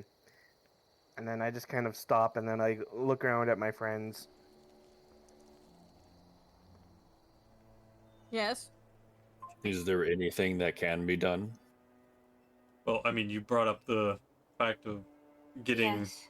a wild game to sustain him. If there's a glimmer of hope, I think we should take that option. This goes Agreed. against everything I stand for, but Yeah, like I'll I deal with it if I must. like if he's a vampire spawn, then How do we know he's not gonna kill his dad? yeah, Or dad. exactly. Whatever the fuck. Well, you If they're don't. sated with blood, then, you know, there may be a chance. Again, this is completely up to you guys. You technically have already gotten the main objective done of getting the body buried, but it's completely up to you if you want to try and pursue doing this quote unquote peacefully or dealing with it swiftly.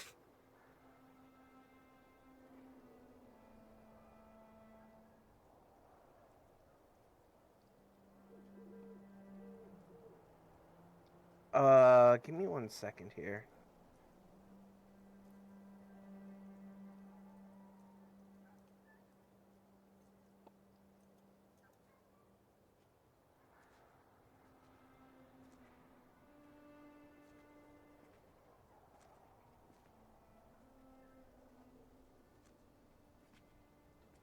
If I were to try hunting, what would be the appropriate check? That would also be survival. While we're deliberating, can I kind of do a quick search? I mean, you'd have to wander closer to the forest, so it's not like a quick step away for you. I mean, how do people in this town typically handle this type of situation?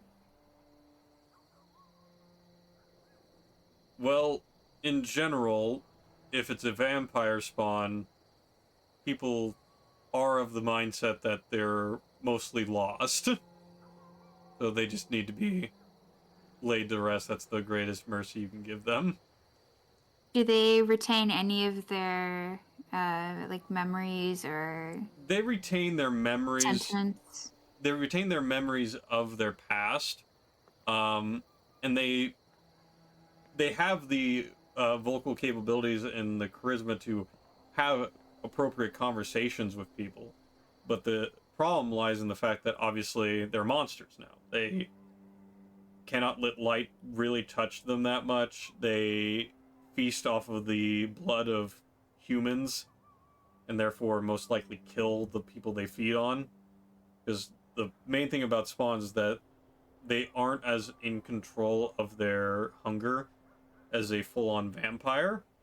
So they tend to go overboard. Instead of just drinking a little bit to satiate themselves, they just kill the person and drink them completely.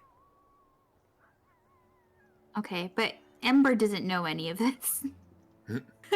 Correct. But this is for the people that would be like your monster slayers or people that have dealt with vampires in the past.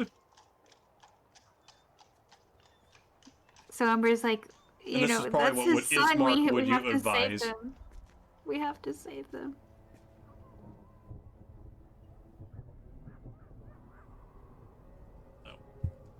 And how the burgomaster, or no, not the burgomaster, Donovich said that his son returned from that thing with the wizard, having become a vampire spawn. And how long ago was that? It was. He can't exactly remember how long ago it was. He estimates it was a couple of months back. Mm. That's that's too long ago to even be able to like kill him and then like cast like revivify. So Yeah. What's that?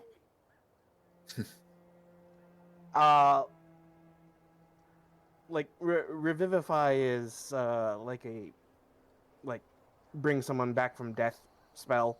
It's the Okay. earliest one that you can get, and the cleric over here wouldn't even get it until level 5.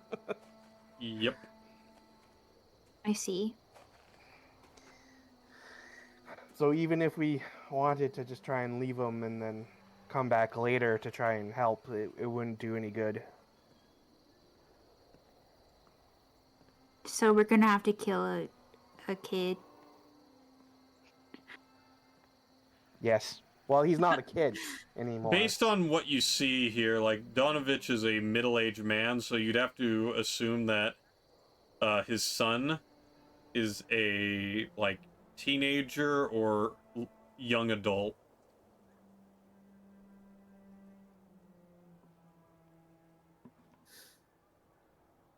Yeah, but even then, he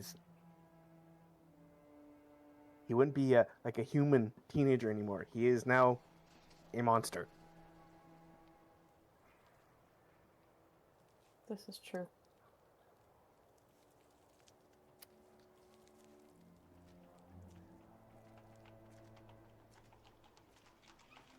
It basically, if you guys don't let me go kill him, I'm gonna become an oath breaker. So.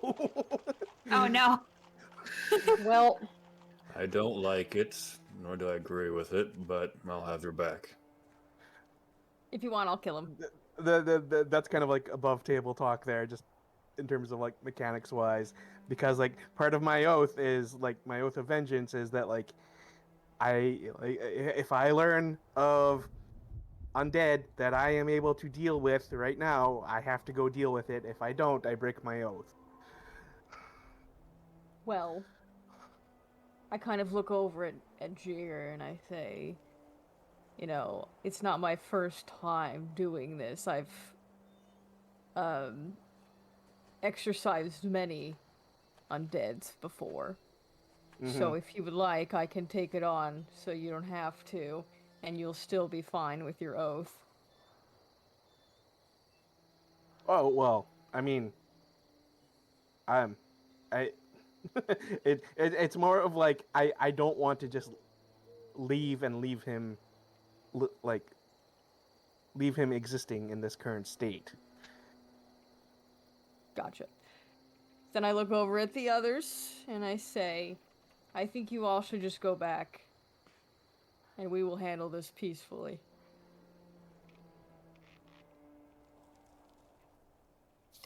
Okay, then. That's the approach. That is... all right. That's Okay. not something I can do.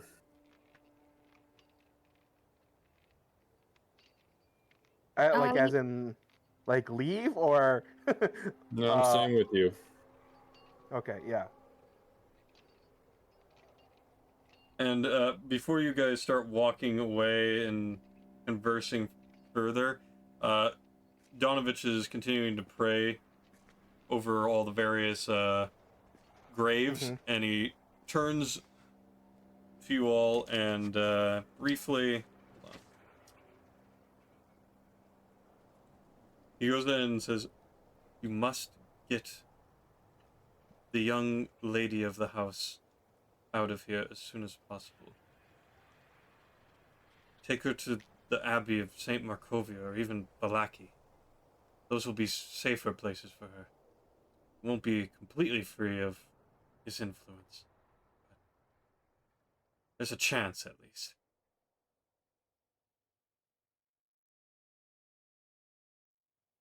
Which is closer?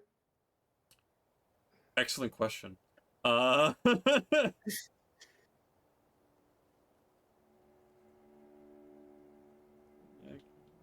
get rid of the map of Barovia again.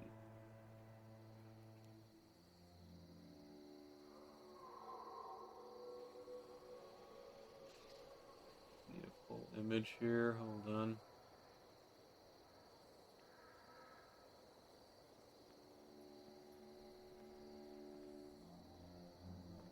There's that. Yeah.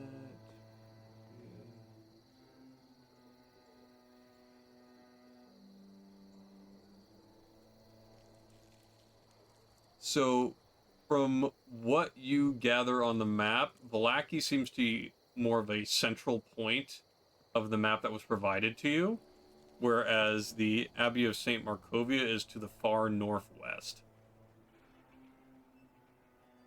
Okay. where Kresk is below it.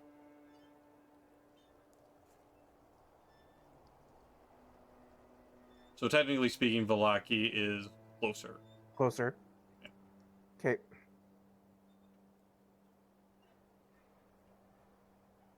Mm-hmm. Okay. And obviously you guys were conversating this. Donovich is kind of just still praying. So yeah, I mean, you could head down there while he's not looking. Yep. I'll try and find wherever the entrance to Yeah, underneath so is. which doorway are you going to go for first? Because there's 4 doorways as you entered him. I'm gonna try bottom right first. Bottom right first, okay.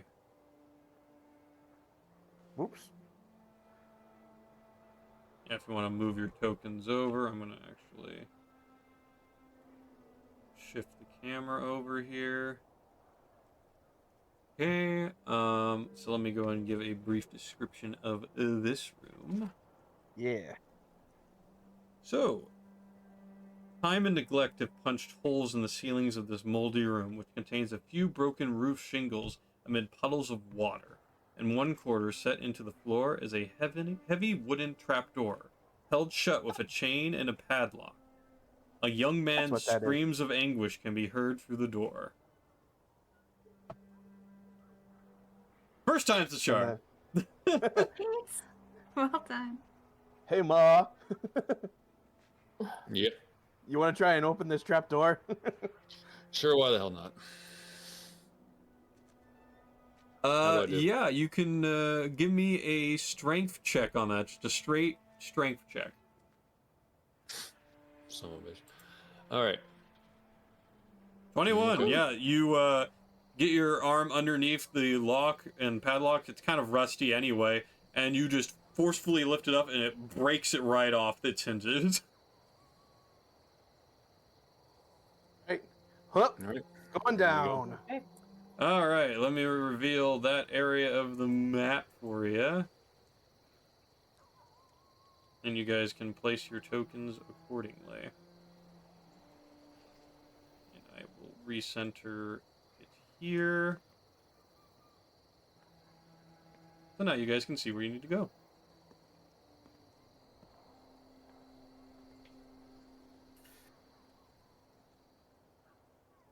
Alright, so as you enter down the stairwell here, leading into the undercroft, the church's undercroft has rough-hewn walls and a floor made of damp clay and earth.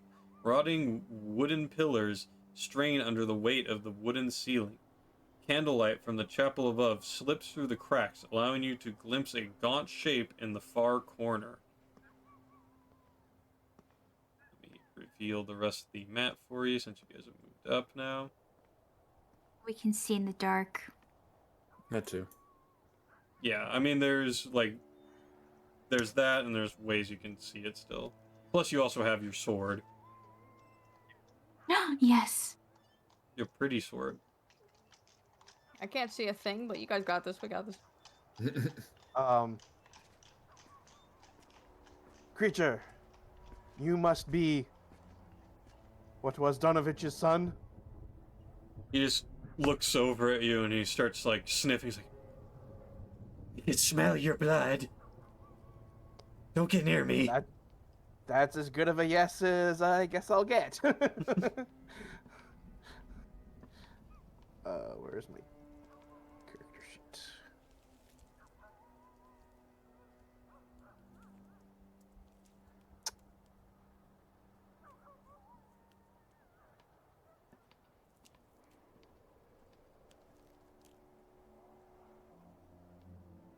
Okay, well, I'm going to become hostile, so should we roll initiative? Okay, yeah, so he notices your approach and lunges forth towards you. Roll initiative. Okay.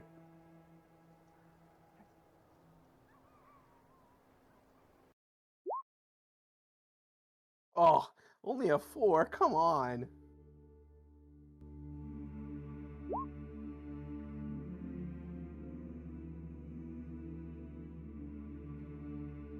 I win.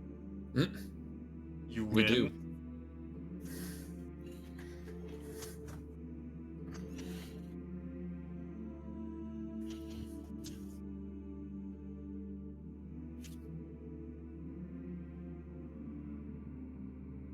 We'll say that you guys move up to like around the midpoint of the room before the initiative starts, so you can place yourselves how you want. Okay. Oh, I could have over reached here. in from here. Yeah, like there, that's fine.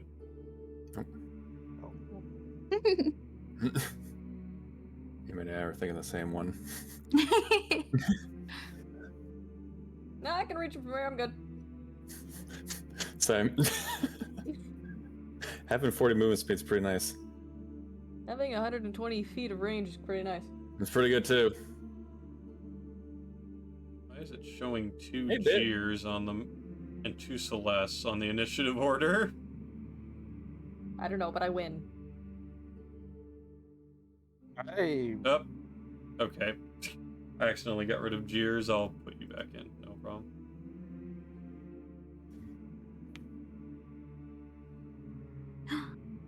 Hi, Bits. Hey, welcome in, Bit. You're here for the show and them taking on a lesser vampire spawn. They're going to murder it. Yay.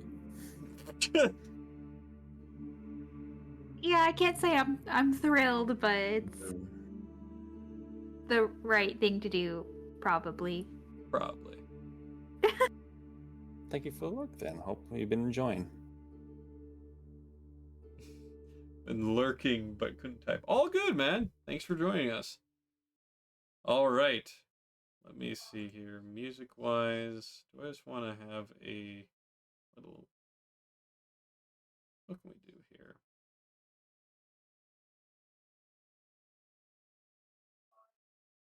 I can just bring this one back. That's fine.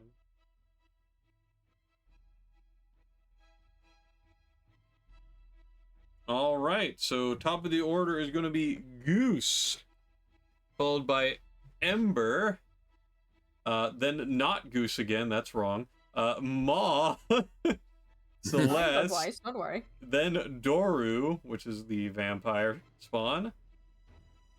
Wait, I got. Why is everyone on here twice? That's gonna mess with me so much. I'm seeing Goose I and got, me. I got a 6. I'm Okay, yeah. So for some reason you got rolled twice. I'll figure that out at another point. Cheers, fine. Ma, you got a 15. Mm-hmm. So yeah, I you're go right. second. You're right there. And that will.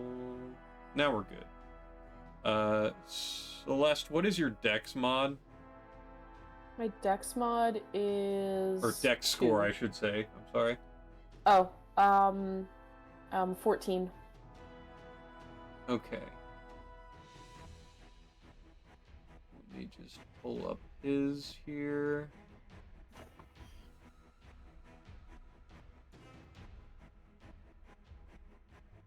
Okay, so he goes before you do. Okay. Because he's got a 16 on his score. All right. So now the actual order is Goose, followed by Ma, then Doru, then Celeste, Ember, and Jeer. So, first up, Goose, what you gonna do? I'm gonna burn this son of a bitch. Okay.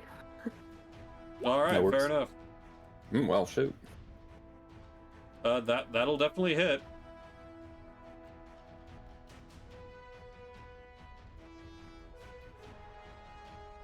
That'll be 13 damage on him. Good to note. And the next attack that goes on him will be at advantage. Ma, you're up. Okay.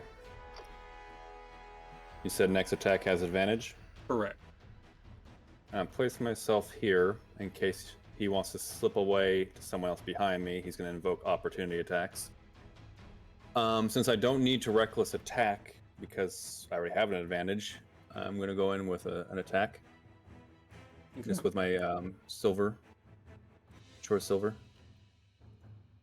Yeah, With go ahead. advantage. Come on, baby.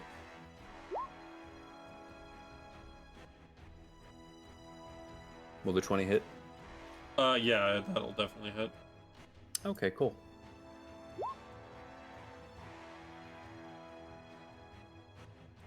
Sorry, I just realized Ismark should be with you guys, so I'm trying to get his token up here. Oh, I was wondering where he was. Silly guy. He's a silly little guy, you know?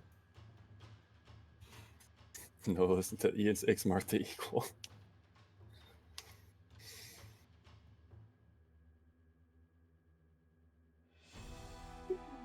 Where are you at, my boy Ismark?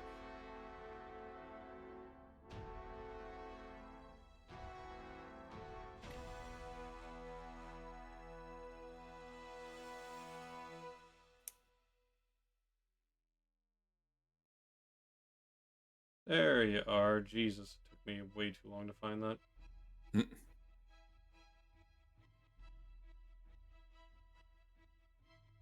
Also, I think it's kind of clear to do, because I'm not sure if there's any other battles that are coming this one, but this was also with the idea that I'm going... You cut yourself off for a second there. What was that? I did? Oh. This is with the idea that I'm raging. Okay. That is perfectly fine. All right. And a turn. And he got a 14, so that works out. He's going to go ahead of Doru. Okay. So you did 10 damage. Yep. And because I have hit him, there's now ancestral guardians essentially restraining unless he attacks me. Right, because I believe that makes it so if he attacks anyone aside from you, it's at a disadvantage or something? Yes, if he attacks anyone but me right now, he attacks with disadvantage, and if he still succeeds, anyone who's under whoever he attacks takes 50% of the damage they would have taken. Got it. Alright, so that's your turn then, I'm assuming? That's my turn. Alright. Ismark's up. He's gonna run up. Gonna take a couple of swipes with his sword at him. Ismark. I need you.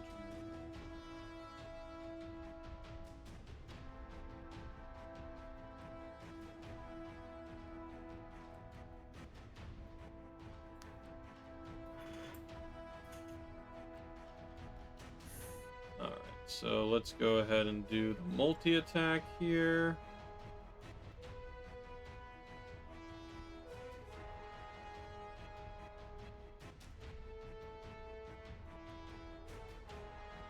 So 12 on the first swing is a miss. 23 on the second swing, that will hit. And he will do 10 slashing damage. And then he's also got his short sword out in the other hand, so he goes and makes a swing with that too. And he gets a 23 on that one too and does 6 more damage. Okie doke. That is Ismark's turn. Doru is now up.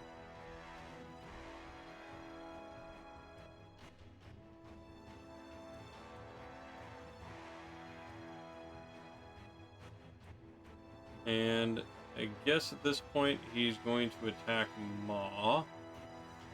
Damn right he is. He's going to make 2 attacks, one with his claw and one with a bite. All right. So the first up will be the claw attack with an 18 to hit, That misses. and the bite would be a 22 to hit, That hits. and that'll be 4 piercing damage and 9 necrotic damage. Okay. I am Uh, raging.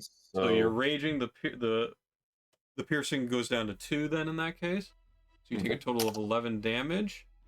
The vampire regains the necrotic damage you were dealt to, so 9 HP.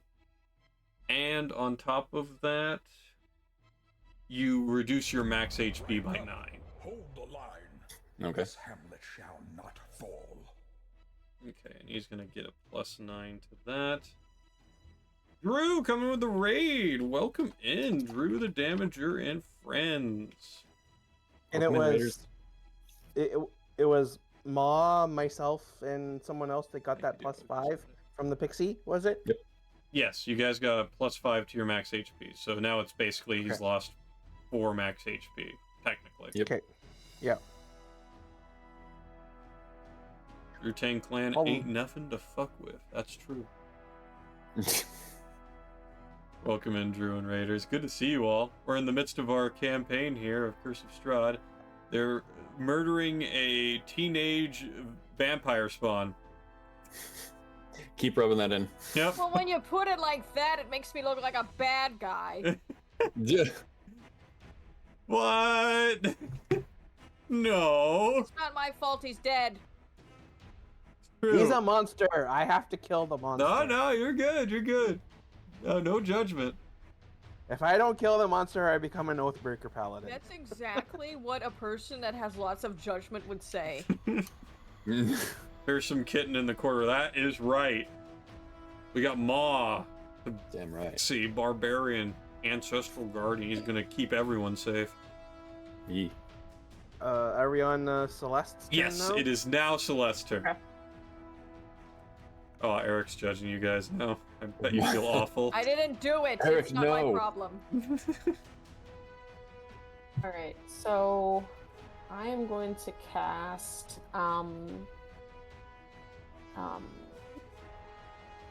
Moonbeam, Okay.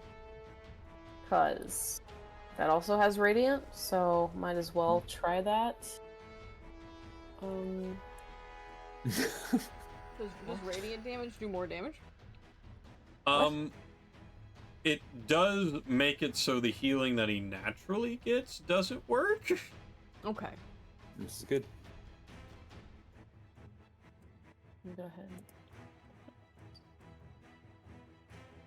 That do anything? Oh. Submit. Oh, I did it twice. Whoops. That's okay. It happens. Yeah.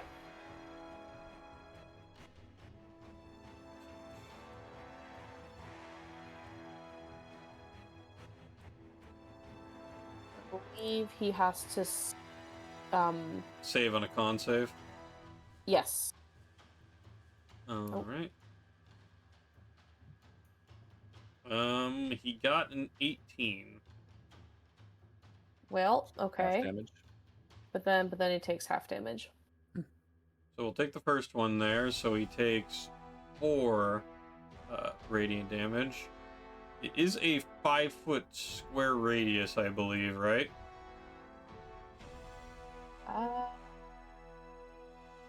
Yes.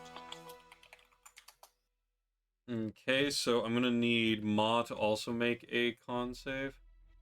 All right. And I'm gonna roll for Ismark in a second here.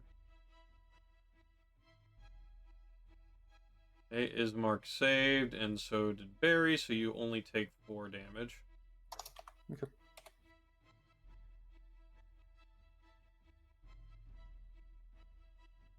Four damage is a nice little massage.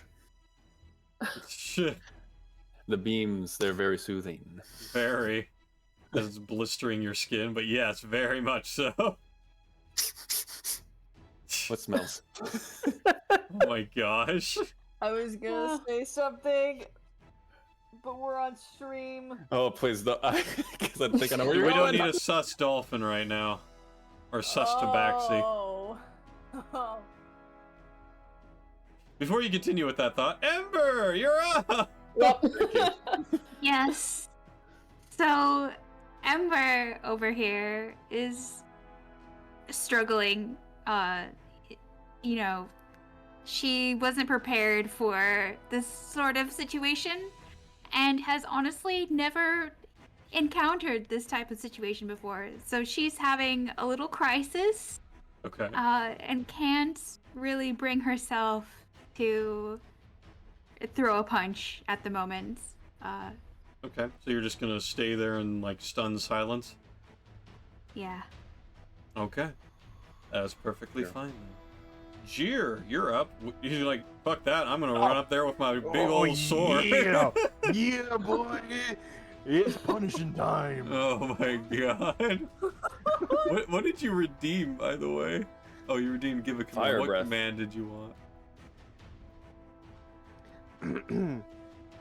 Fire All breath. right. So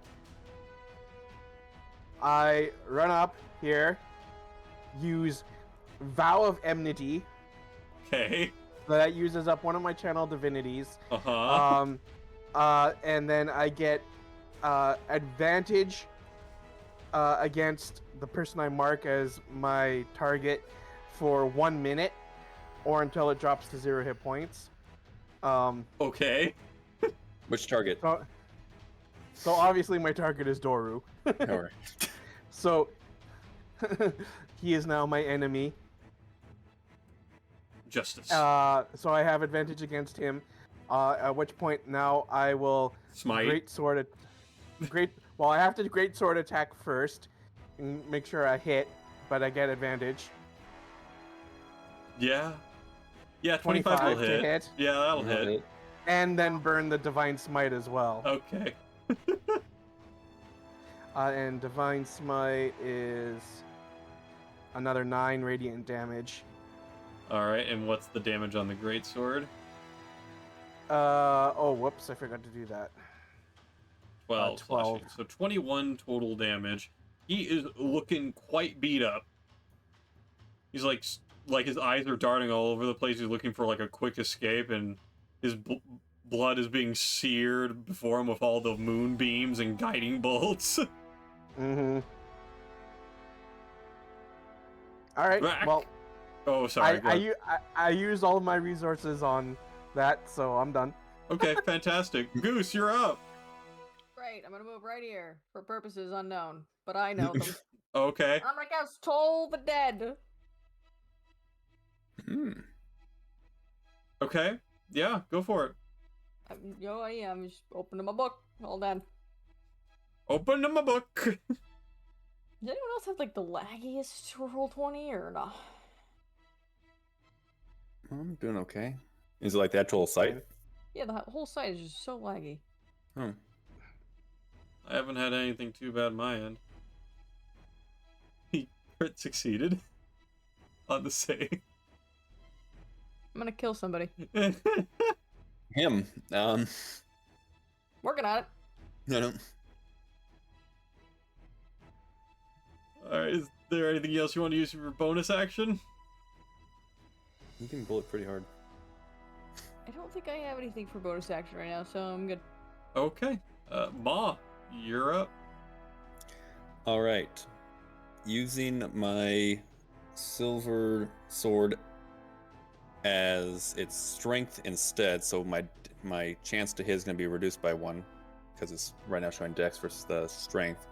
Mhm. I'm going to reckless attack with it. Okay. So that's going to give me advantage, but also give the vampire dude advantage against me. Correct. All right. Well, 22 hit. Yeah, 22 will hit. Okay, cool. Oh, so actually it was be 21 is what it actually would have been. Which is Yeah, it 21 still hit? would have hit. Okay, cool. It also means that this damage is also by 1 as well, so only 4 damage. 4 damage. Okay. Got it. However, the Ancestral Guardians are once again up and protecting everyone but me. Got it. Also, I'm gonna need you all to, or need you to make a con save, Okay. because you started your turn in the moonbeam. Oh, okay.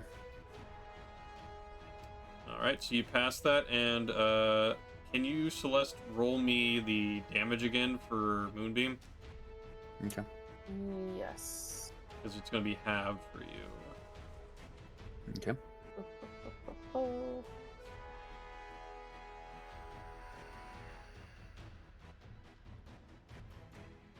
So 6. Yeah, you take 6. Okay. Ismark's up next. I'm assuming you're done, though. I'm done. Okay. So Ismark's next, but he fails his save. He takes 12 damage. Owie. And he's a little hurt, but he's fine enough to still fight. So he's going to go ahead and take, again, more swings at the boyo. Oh my goodness. Thank you for the raid. Greyhaven Raven. That is quite the name. Welcome, And Raiders. Miss Michelle Jean for the raid of 4 as well. Hold the line. Welcome in, Raiders. Welcome. We're doing Curse of Strahd tonight. It seems you guys were also doing some Dungeons and Dragons. What were you playing tonight?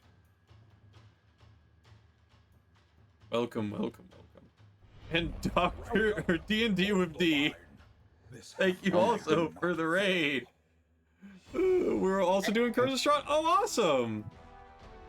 Welcome in, Raiders. And how far are you guys in? We are basically at the church right now, and they're murdering Doru.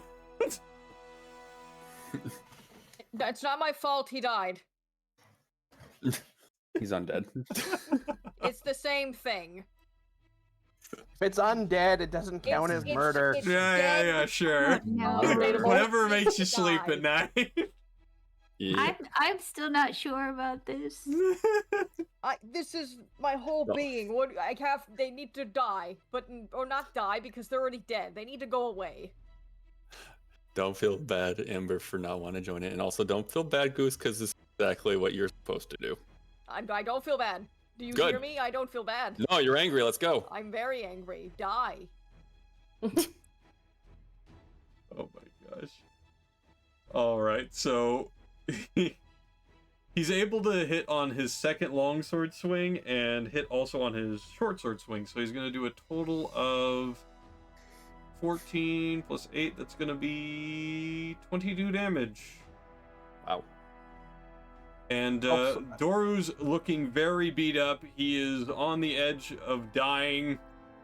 And then Ismark ends his turn as Doru's turn, and the Moonbeam kills him. Regardless of what he does, if he saves, he still takes half damage, so he's dead. Okay. Remembering to have all of the non-magical weapon attacks. Yes, the thing is that aside from like Ma, almost all of you guys have used magical weapons or magical attacks. I have the silver sword. Actually, he's got the silver swords, that still works. Yeah. And you use Let me- brandish, let or you me- use the smite, so that counts with magic damage. Let me keep my 4 damage, thank you. And Ismark Thank is you. also sporting silvered weapons, so he's dead. Yeah, you got him. He's gone. He's fucked. He's, Okay. he's dead. Glad to see you didn't do what we did here. What did you guys do? Yeah, what did you do? What They what is the probably other looked option to that we didn't actually do? not kill him. That's Oh. not fair in the world of the living. That was too easy.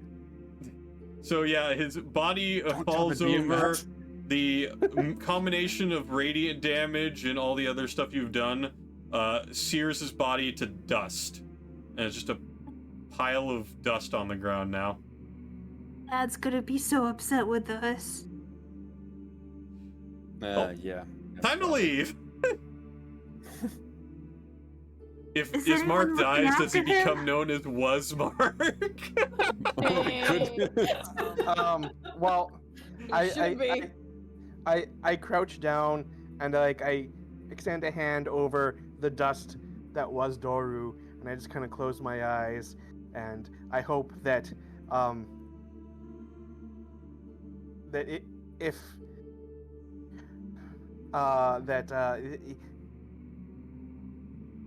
the real Doru, the not monster, is now able to find peace.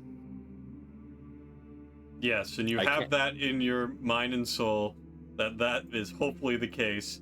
As you guys go ahead and venture back outside, you see the stunned look of Donovich waiting at the doorway leading towards the trapdoor. and he just sees you come out, blood on your bodies, and knows exactly what you all did, and he just starts sobbing uncontrollably on the ground as he just is unable. You just cannot talk to him. He's just uncontrollably sobbing on the floor.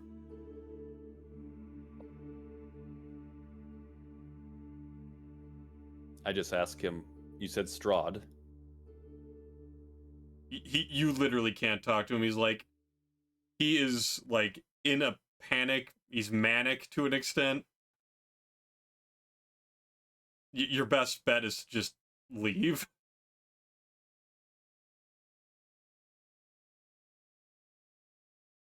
I guess we go now. Okay. Justice prevails. Oh no. Well, all right. This poor man. It's okay. He's not okay. No, it's okay. He can't lose Uh-oh. him again. He already died. Oh, yeah. In this case, I agree with Goose. His son was That's already rare. gone. Oh my god.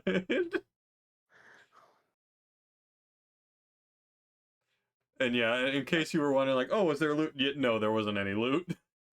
The boy was in basically Rags. rags, and there was obviously no food or any materials left behind for him. He was just left in that dank undercrop. Amber, if you want to think about it, we did him a favor.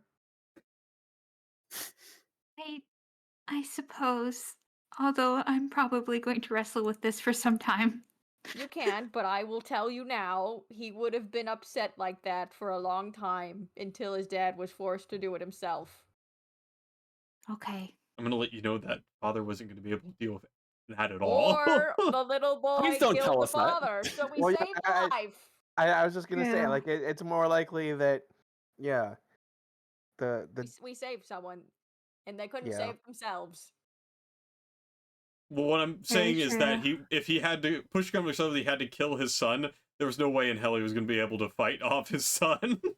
No, I know. So, you know. Well, when you put it that way, I'll be sure to make the right decision next time. Okay, the ghost makes the decisions. Are they right? Sometimes. Ember, But this one I am right. Ismark goes ahead and goes over to Ember and puts a shoulder on, or puts a hand on your shoulder, and is like, I know it's dirty business, but your friends are right. He would have just been suffering. Donovich was only delaying the inevitable of his suffering as well. It's going to be terrible for him for several days, but this way he's free of that burden. That's true. It's better this way.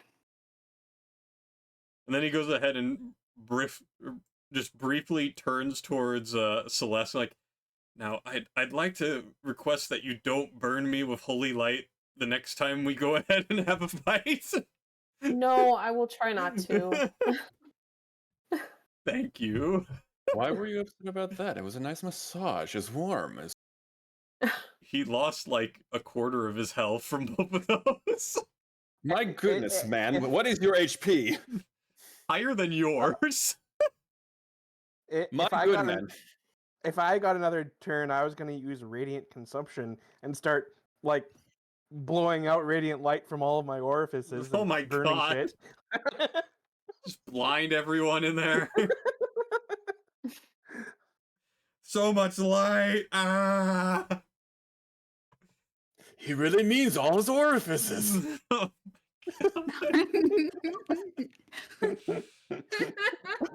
Oh, no. Let's get Oh, some boy. background music again. All right, so you guys Ew. successfully dealt with Doru, and got the body buried properly. Before doing that, so that was a good thing you did that, because who knows what would have happened if you did the other way around. Yeah. I was thinking. But yeah, you guys go and make your way back over. You encounter nothing along the way, and the fact that you have the casket no longer in your midst makes it a hell of a lot easier for you to get through town with no worries of being ambushed. And so you were able to make your way back down towards the burgomaster's house, where Irina is waiting behind the doorway and sees you all coming, and just as you're about to enter the threshold of the establishment, opens the door for you guys and welcomes you in. And she turns to you like, I assume it's done? Yes. Good, good. And then she looks outside and briefly just through the windows and notices that it's starting to get darker. It's like still like 1 or 2 in the afternoon when you guys get back, but within the next couple of hours it's going to start getting dark really fast. So she turns to you and is like, well, I would have loved to have left today, but I think we have to wait one more night. So Shouldn't it only be like noon? Right. well, between all the stuff that was going on, the traveling between the different towns and stuff, it's been probably about 2 to 3 hours. What? Yeah. The grave is right there, and the inn was right there. It should literally take like The Wait, whole what, like a church... snail? What's minutes. going on? 8 minutes to cross town. I could feline agility there in one turn. Your token's a do you lot mean? bigger than the actual layout of the city, but yes. Well, yes, but still. Point is that you went to the cemetery. Probably took you about 10 minutes, 20 minutes, because you're carrying the casket. Fair. And you need to make sure you're bringing it along safely. So it took you about 10 to 20 minutes to get there. You probably spent about 20 to 30 minutes before that talking with Ismark and Bill Draft's whole situation. So that in and of We had to itself dig was an the hour. hole. Then you guys had to go over to the cemetery, dig out the Dig- grave, finish the ceremony, which would have taken anywhere from about 30 minutes to an hour. I forgot about the hole. Then you y'all- went ahead and y'all went should through know. I and know, I should know. explored, It takes a lot of work. and then you took a couple of minutes to get back over towards the church, head over downstairs, and kill Doru, and then leave to get back. So take it about another 10 to 15 minutes there. So it's been 2 hours, 15 minutes, 2 hours, 30 minutes.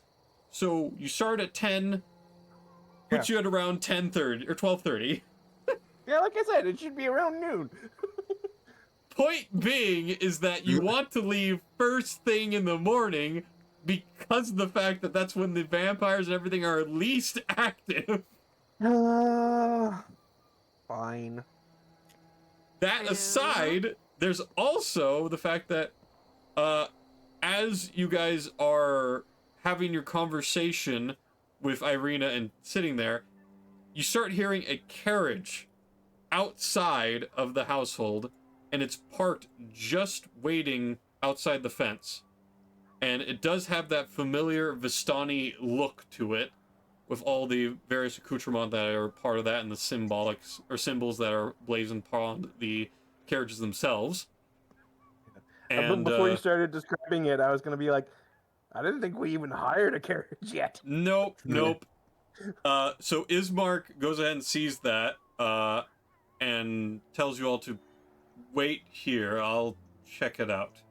So he goes ahead and heads out while you guys just batten down the hatches and hang with Irina for a moment. And after a couple of minutes of conversing with the people in the carriage, Ismark comes back.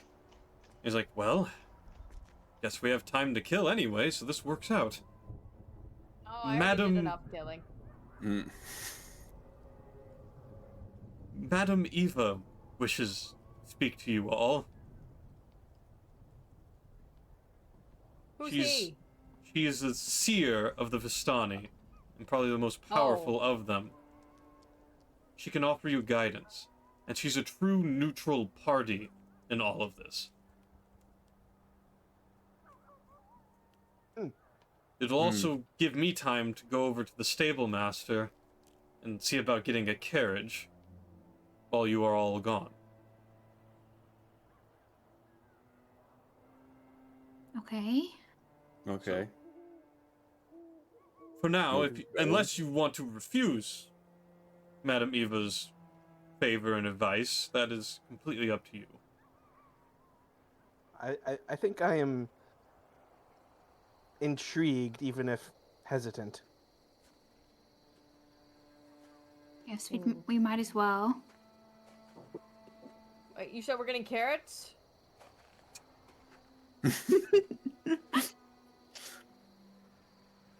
What? What did he say?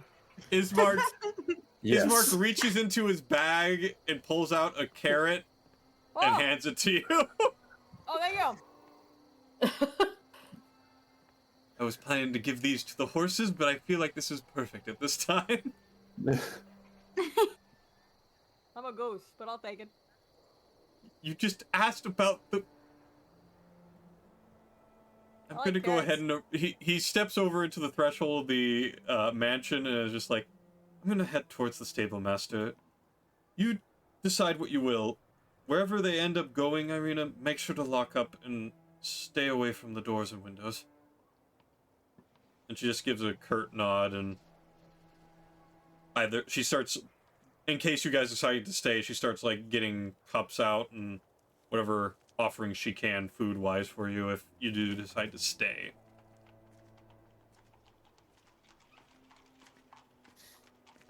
What do you think? I mean, she'll be So- safe even if we step out for a moment, right? Yeah, I mean, she's been dealing with it for a time, and for whatever reason, they haven't attacked in the last 3 days. But, Isn't that also when her dad died? yeah, it was right after her dad died that they stopped attacking. And it was also conveniently when Gimgob, your merchant, came into town. Which is Should the someone day that stay with you her? guys arrived. Should someone stay with her? I can stay with her. Does she have carrots? Well, I imagine. Well, didn't the message say that Madame Ava wanted to see all of us? Correct. I mean, it probably won't take that long. We could even send someone out to go ask her, like, does she need to see all of us together or just like one by one? Sure, that's what you want to do. Yeah. Again, the plot doesn't demand you go, by the way. You can go if you want. This is completely optional. Well, I definitely want to interact with Madame Ava.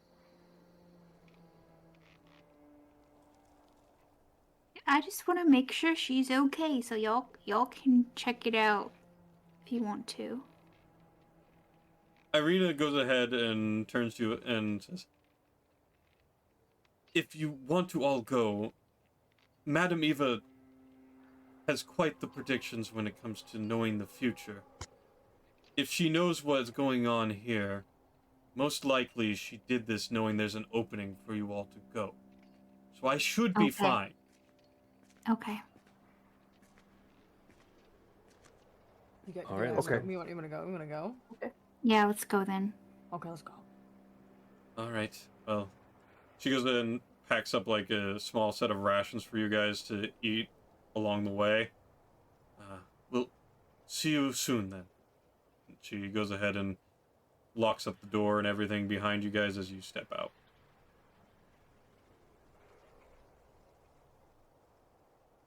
So, like, I guess I'm confused. Is the carriage here to take us Yes, to the Madame carriage Ava? is still sitting there waiting for you guys, and there's a singular Vistani sitting or standing outside the carriage, waiting for you all to come forward. Okay. So the carriage is going to take us away to go visit Madame Ava. Correct. Okay.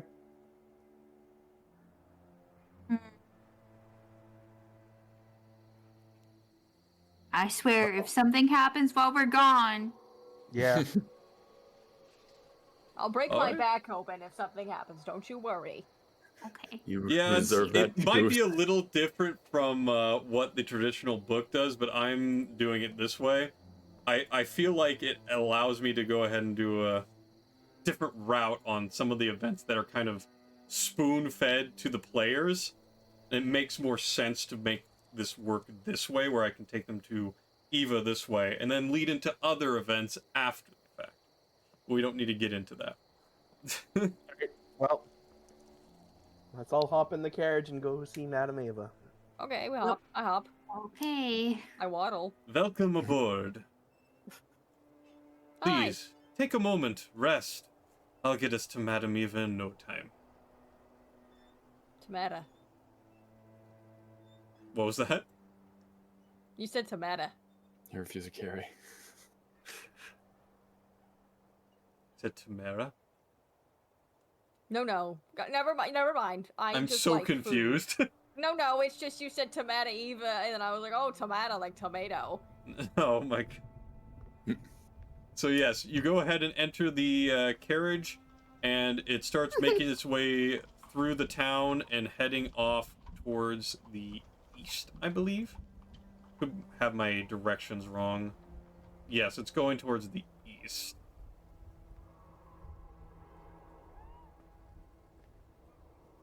And the trip is relatively uneventful. You do see a bunch of various undead and wolves along the trip, but they seem to stagger towards the road and then turn away as the Vistani continues riding through. That's suspicious. Well, you do recall that from your past hearings and things you've just heard over the time you've researched into this domain, the Vistani, in general, Strahd kind of lets them roam as they wish. Yeah, they generally have like safe passage. Yeah, so he doesn't directly interfere with them ever. But So, why? Because I could give you the lore reason if you want. It's real simple, and you'll eventually learn it anyway. no, yeah, we did learn it before. It was because they like looked after him when he got wounded in battle. Yes, when he was still immortal, he was injured during a battle that he was trying to do major conquerings, and the Vistani treated him and took care of him until he fully recovered, and he felt he needed to extend that debt even after his death, or Who told us undeath. that? This would just be things you've learned over time from both Vistani that you've interacted with, Emmy, as well as Okay. People that are in the town, or people that have heard of the whole Barovian land itself. So you would have Okay. heard it at some points. Like, that's the reason why the Vistani are able to wander around, and they seem overall to be a well-traveled group, more nomadic in nature, but they're kind of unimpeded around here. They're the only people normally that could walk through the fog or go through the fog.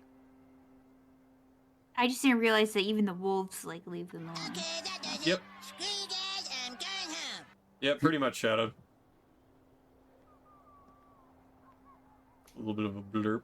So, yeah, you guys are able to make it to the encampment, and I will go ahead and say that is where we'll end tonight's session.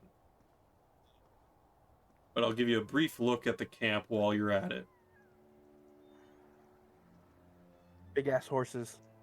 Yes, those are draft horses. Oh my god. Wow. Are they undead horses? No, they're just draft horses. Oh. You know those big horses that are like, their whole foot or leg is basically the equivalent of one person? Like a mountain horse. Do they each have like their own name, and can we collect them and race them? So, yeah, you notice, real briefly, the one at the front is an ebony mare horse, and it has like dark brown chestnut hair for its mane, and you see along the, like, there's a sash on it that has the initials RS on it. Okay, that's my horse. That's my horse. Holy shit. That one's mine. So like this is meta, but like Joey was talking about this like for fucking ever ago while we were picking potatoes, and he's like, "I'm gonna drop this shit, and Evie's gonna lose her shit."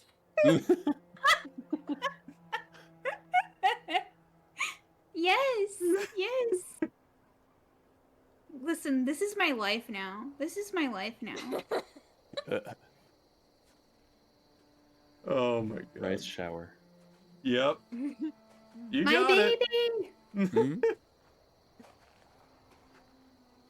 Obviously, you would have seen this as you entered into the camp, but I felt like, you know what? Screw it. We can drop it now. That's fun. It's a nice little happy note to end on after, you know, we've murdered a child. Yeah. It was a child. It was a teenager. Oh my god. So much better. It's It's so, so pleasant. much I almost better. forgot. If we technically didn't murder a teenager, guys. We killed a vampire.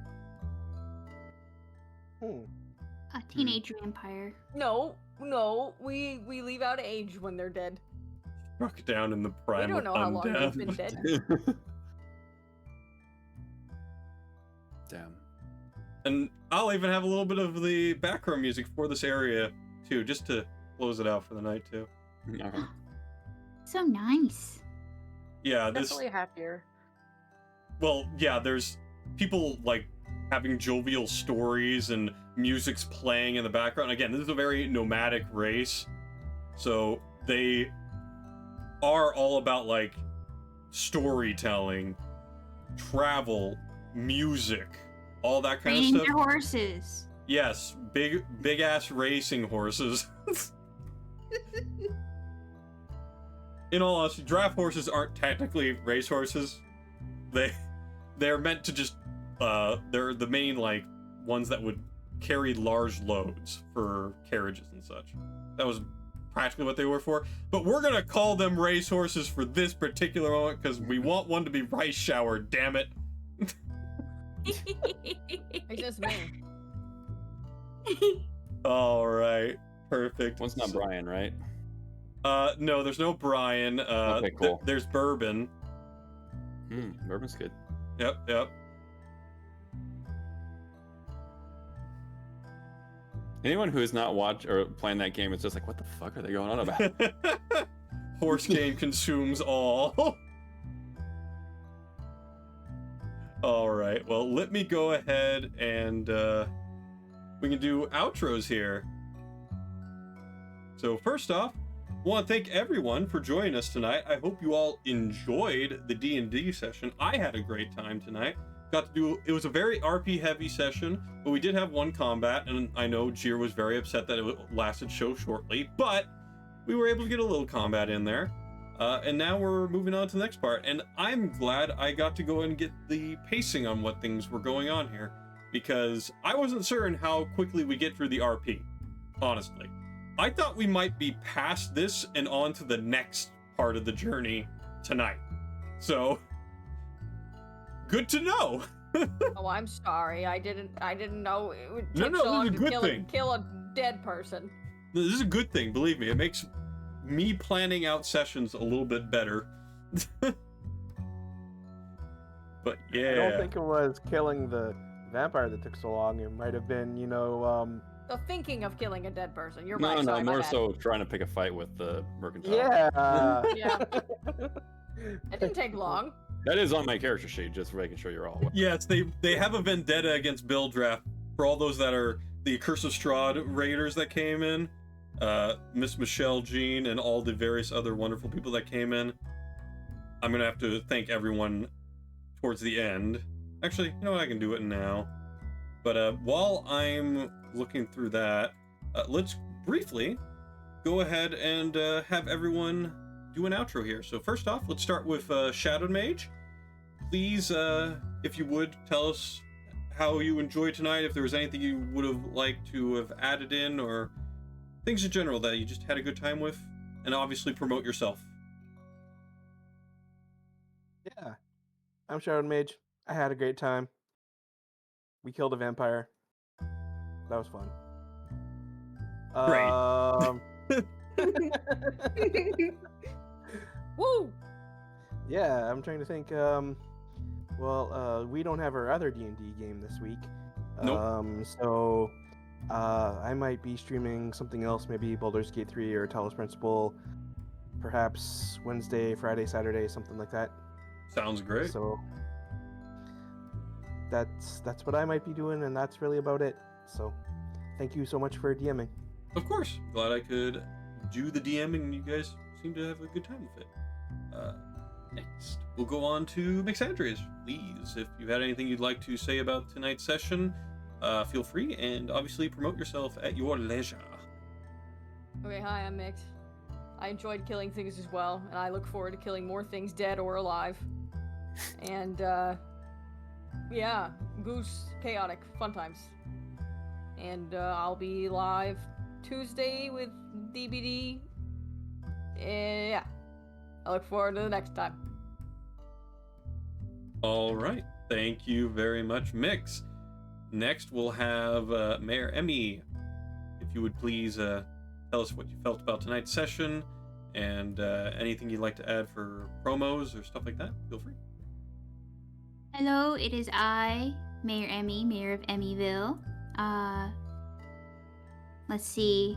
For me, I stream on Twitch, and on Tuesday, I'm very excited. Tales of the Shire, the Hobbit game, is going to be coming out, so I'm going to be streaming that. There we go. Going to be super cozy. I'm so hype. But yeah, for tonight's session, I really enjoyed. This has been like our first like role play heavy session, and I'm loving everything. All the questions we can ask, all the interactions. I thoroughly enjoyed. And especially Rice Shower. This is amazing. I am so pleased. Glad I could get that squeezed in there. Perfect. Well, thank you very much, Emmy. Next, we'll move on to Barrymore. Please, if you had anything you'd like to say about tonight's session or promos, all that jazz, go for it. Hey everyone, my name is Barrymore. I'm playing a Tabaxi right now, but I'm a porpoise actually. You're on Twitch, on YouTube, as well as TikTok too. As far as promotion, that's pretty much it. But as far as tonight, definitely enjoyed it. It was a good job, by the way. I know you were kind of like worried about how I think about it. It was definitely a great role play action. It gave us some combat. I definitely like the fact that there's a lot of like different aspects of like almost tension to a degree, because there's certain things like my character really doesn't stand for, but other people are like, yo, chill the hell out. But also on the opposite end, I'm like, all right, well, I'm not okay with this. So you start kind of see where like different patterns like that are starting to like happen, and it's really kind of fun from like a storyline. And yeah, it was really good. Really had a lot of fun. Awesome. Thank you very much, Barry. And lastly, we've got Smokey Ruby. Please, if you have any thoughts on tonight's session, feel free to let them be known. And I know you don't really do anything streaming wise, but if there's things you want to promote, hey, go for it. Yeah, I definitely like enjoyed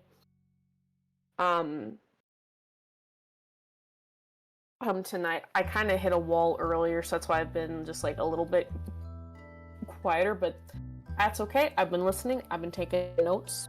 I'll be ready for the next session. I think everything was really, really like well planned out and everything. So awesome.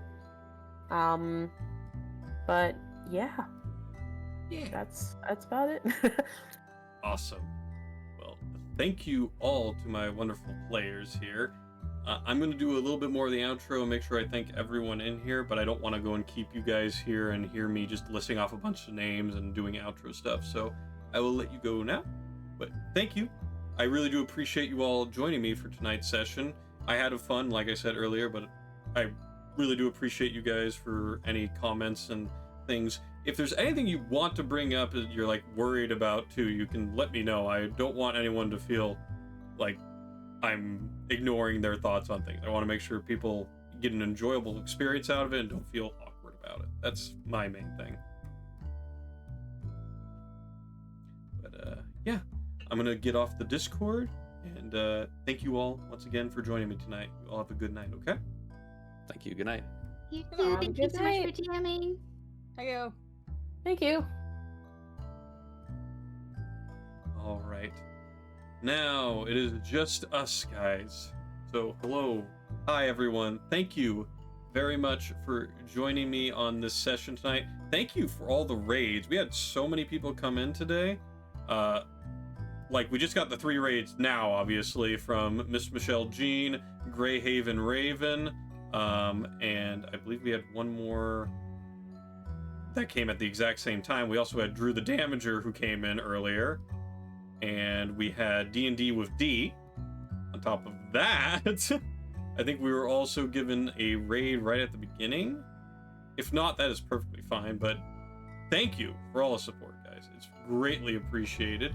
An earnest disciple. Thank you very much for joining me there, Smokey Ruby, and thank you, Miss Michelle Jean, for the follow. Let me go and quickly thank everyone that's in here. So thank you to my wonderful mods, Karen, Beware, Graydon, It's Barrymore, Shadowed Mage, for your modding service and watching over the channel, as well as playing for those that were playing. Thank you also to Drew the Damager for being in here with his raid and watching with us the entire night, pretty much. Thank you also to Adapting to Twitch, Bit101, Cassadar Goes Rar, DM Nell, Flack Obama, Got Ducks 316, Greyhaven Raven, I Ravenheart, I Rocket Well, Little Hero, Loy Lancel, Mayor Emmy, Michelle Jean, Mixandrius, Nuker 1212, One Lover Racer, Railway, Smokey Ruby, Sweet Pea 1828, and YT Cosmo. You're all very awesome. I'm going to quickly see about doing a raid target here. I don't have anyone in particular that is streaming D&D that's on my normal list. If you guys have a suggestion, I am more than willing to listen to it. Otherwise, I can go and raid out to one of my other friends that just happens to not be doing D&D. But I'll leave that to you guys. And for anyone that hasn't raided with me before, it is a very simple raid message. It's just get tilted with either Tilted Raider emotes, which you can get if you're sub to me, or you can use PogChamp or any of your other emotes. If you've got emotes from all the raiders that came in, Drew, Greyhaven Raven, Jean, and D&DD, feel free to use those. I am one to make sure everyone gets a chance to show off everything. Doesn't need to be my emotes, just needs to be a fun community emote sesh, right? All right, let me see if there's D&D. Maybe there's someone else doing Strahd. I'm curious if that's the case.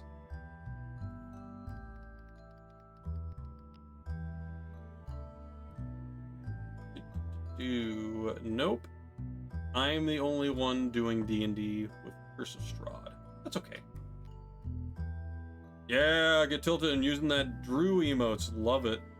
All right, so we're going to go ahead. I think we're going to go and hit up Kilgore. I haven't raided out to Kilgore in a while. I want to go and send some love his way. He's currently playing Ultima 9. So he tends to play a lot of retro games. So if you're into that, feel free to stick around, get a drink, or hang out. He's a real cool guy. He's a musician as well. Definitely go check him out. If you guys haven't followed me, I would like to let you know ahead of time, most of my content is turn-based RPGs, roguelikes, and the such, as well as obviously D&D. So if that is something you like, please feel free to follow. But if that's not your cup of tea, don't feel obligated to.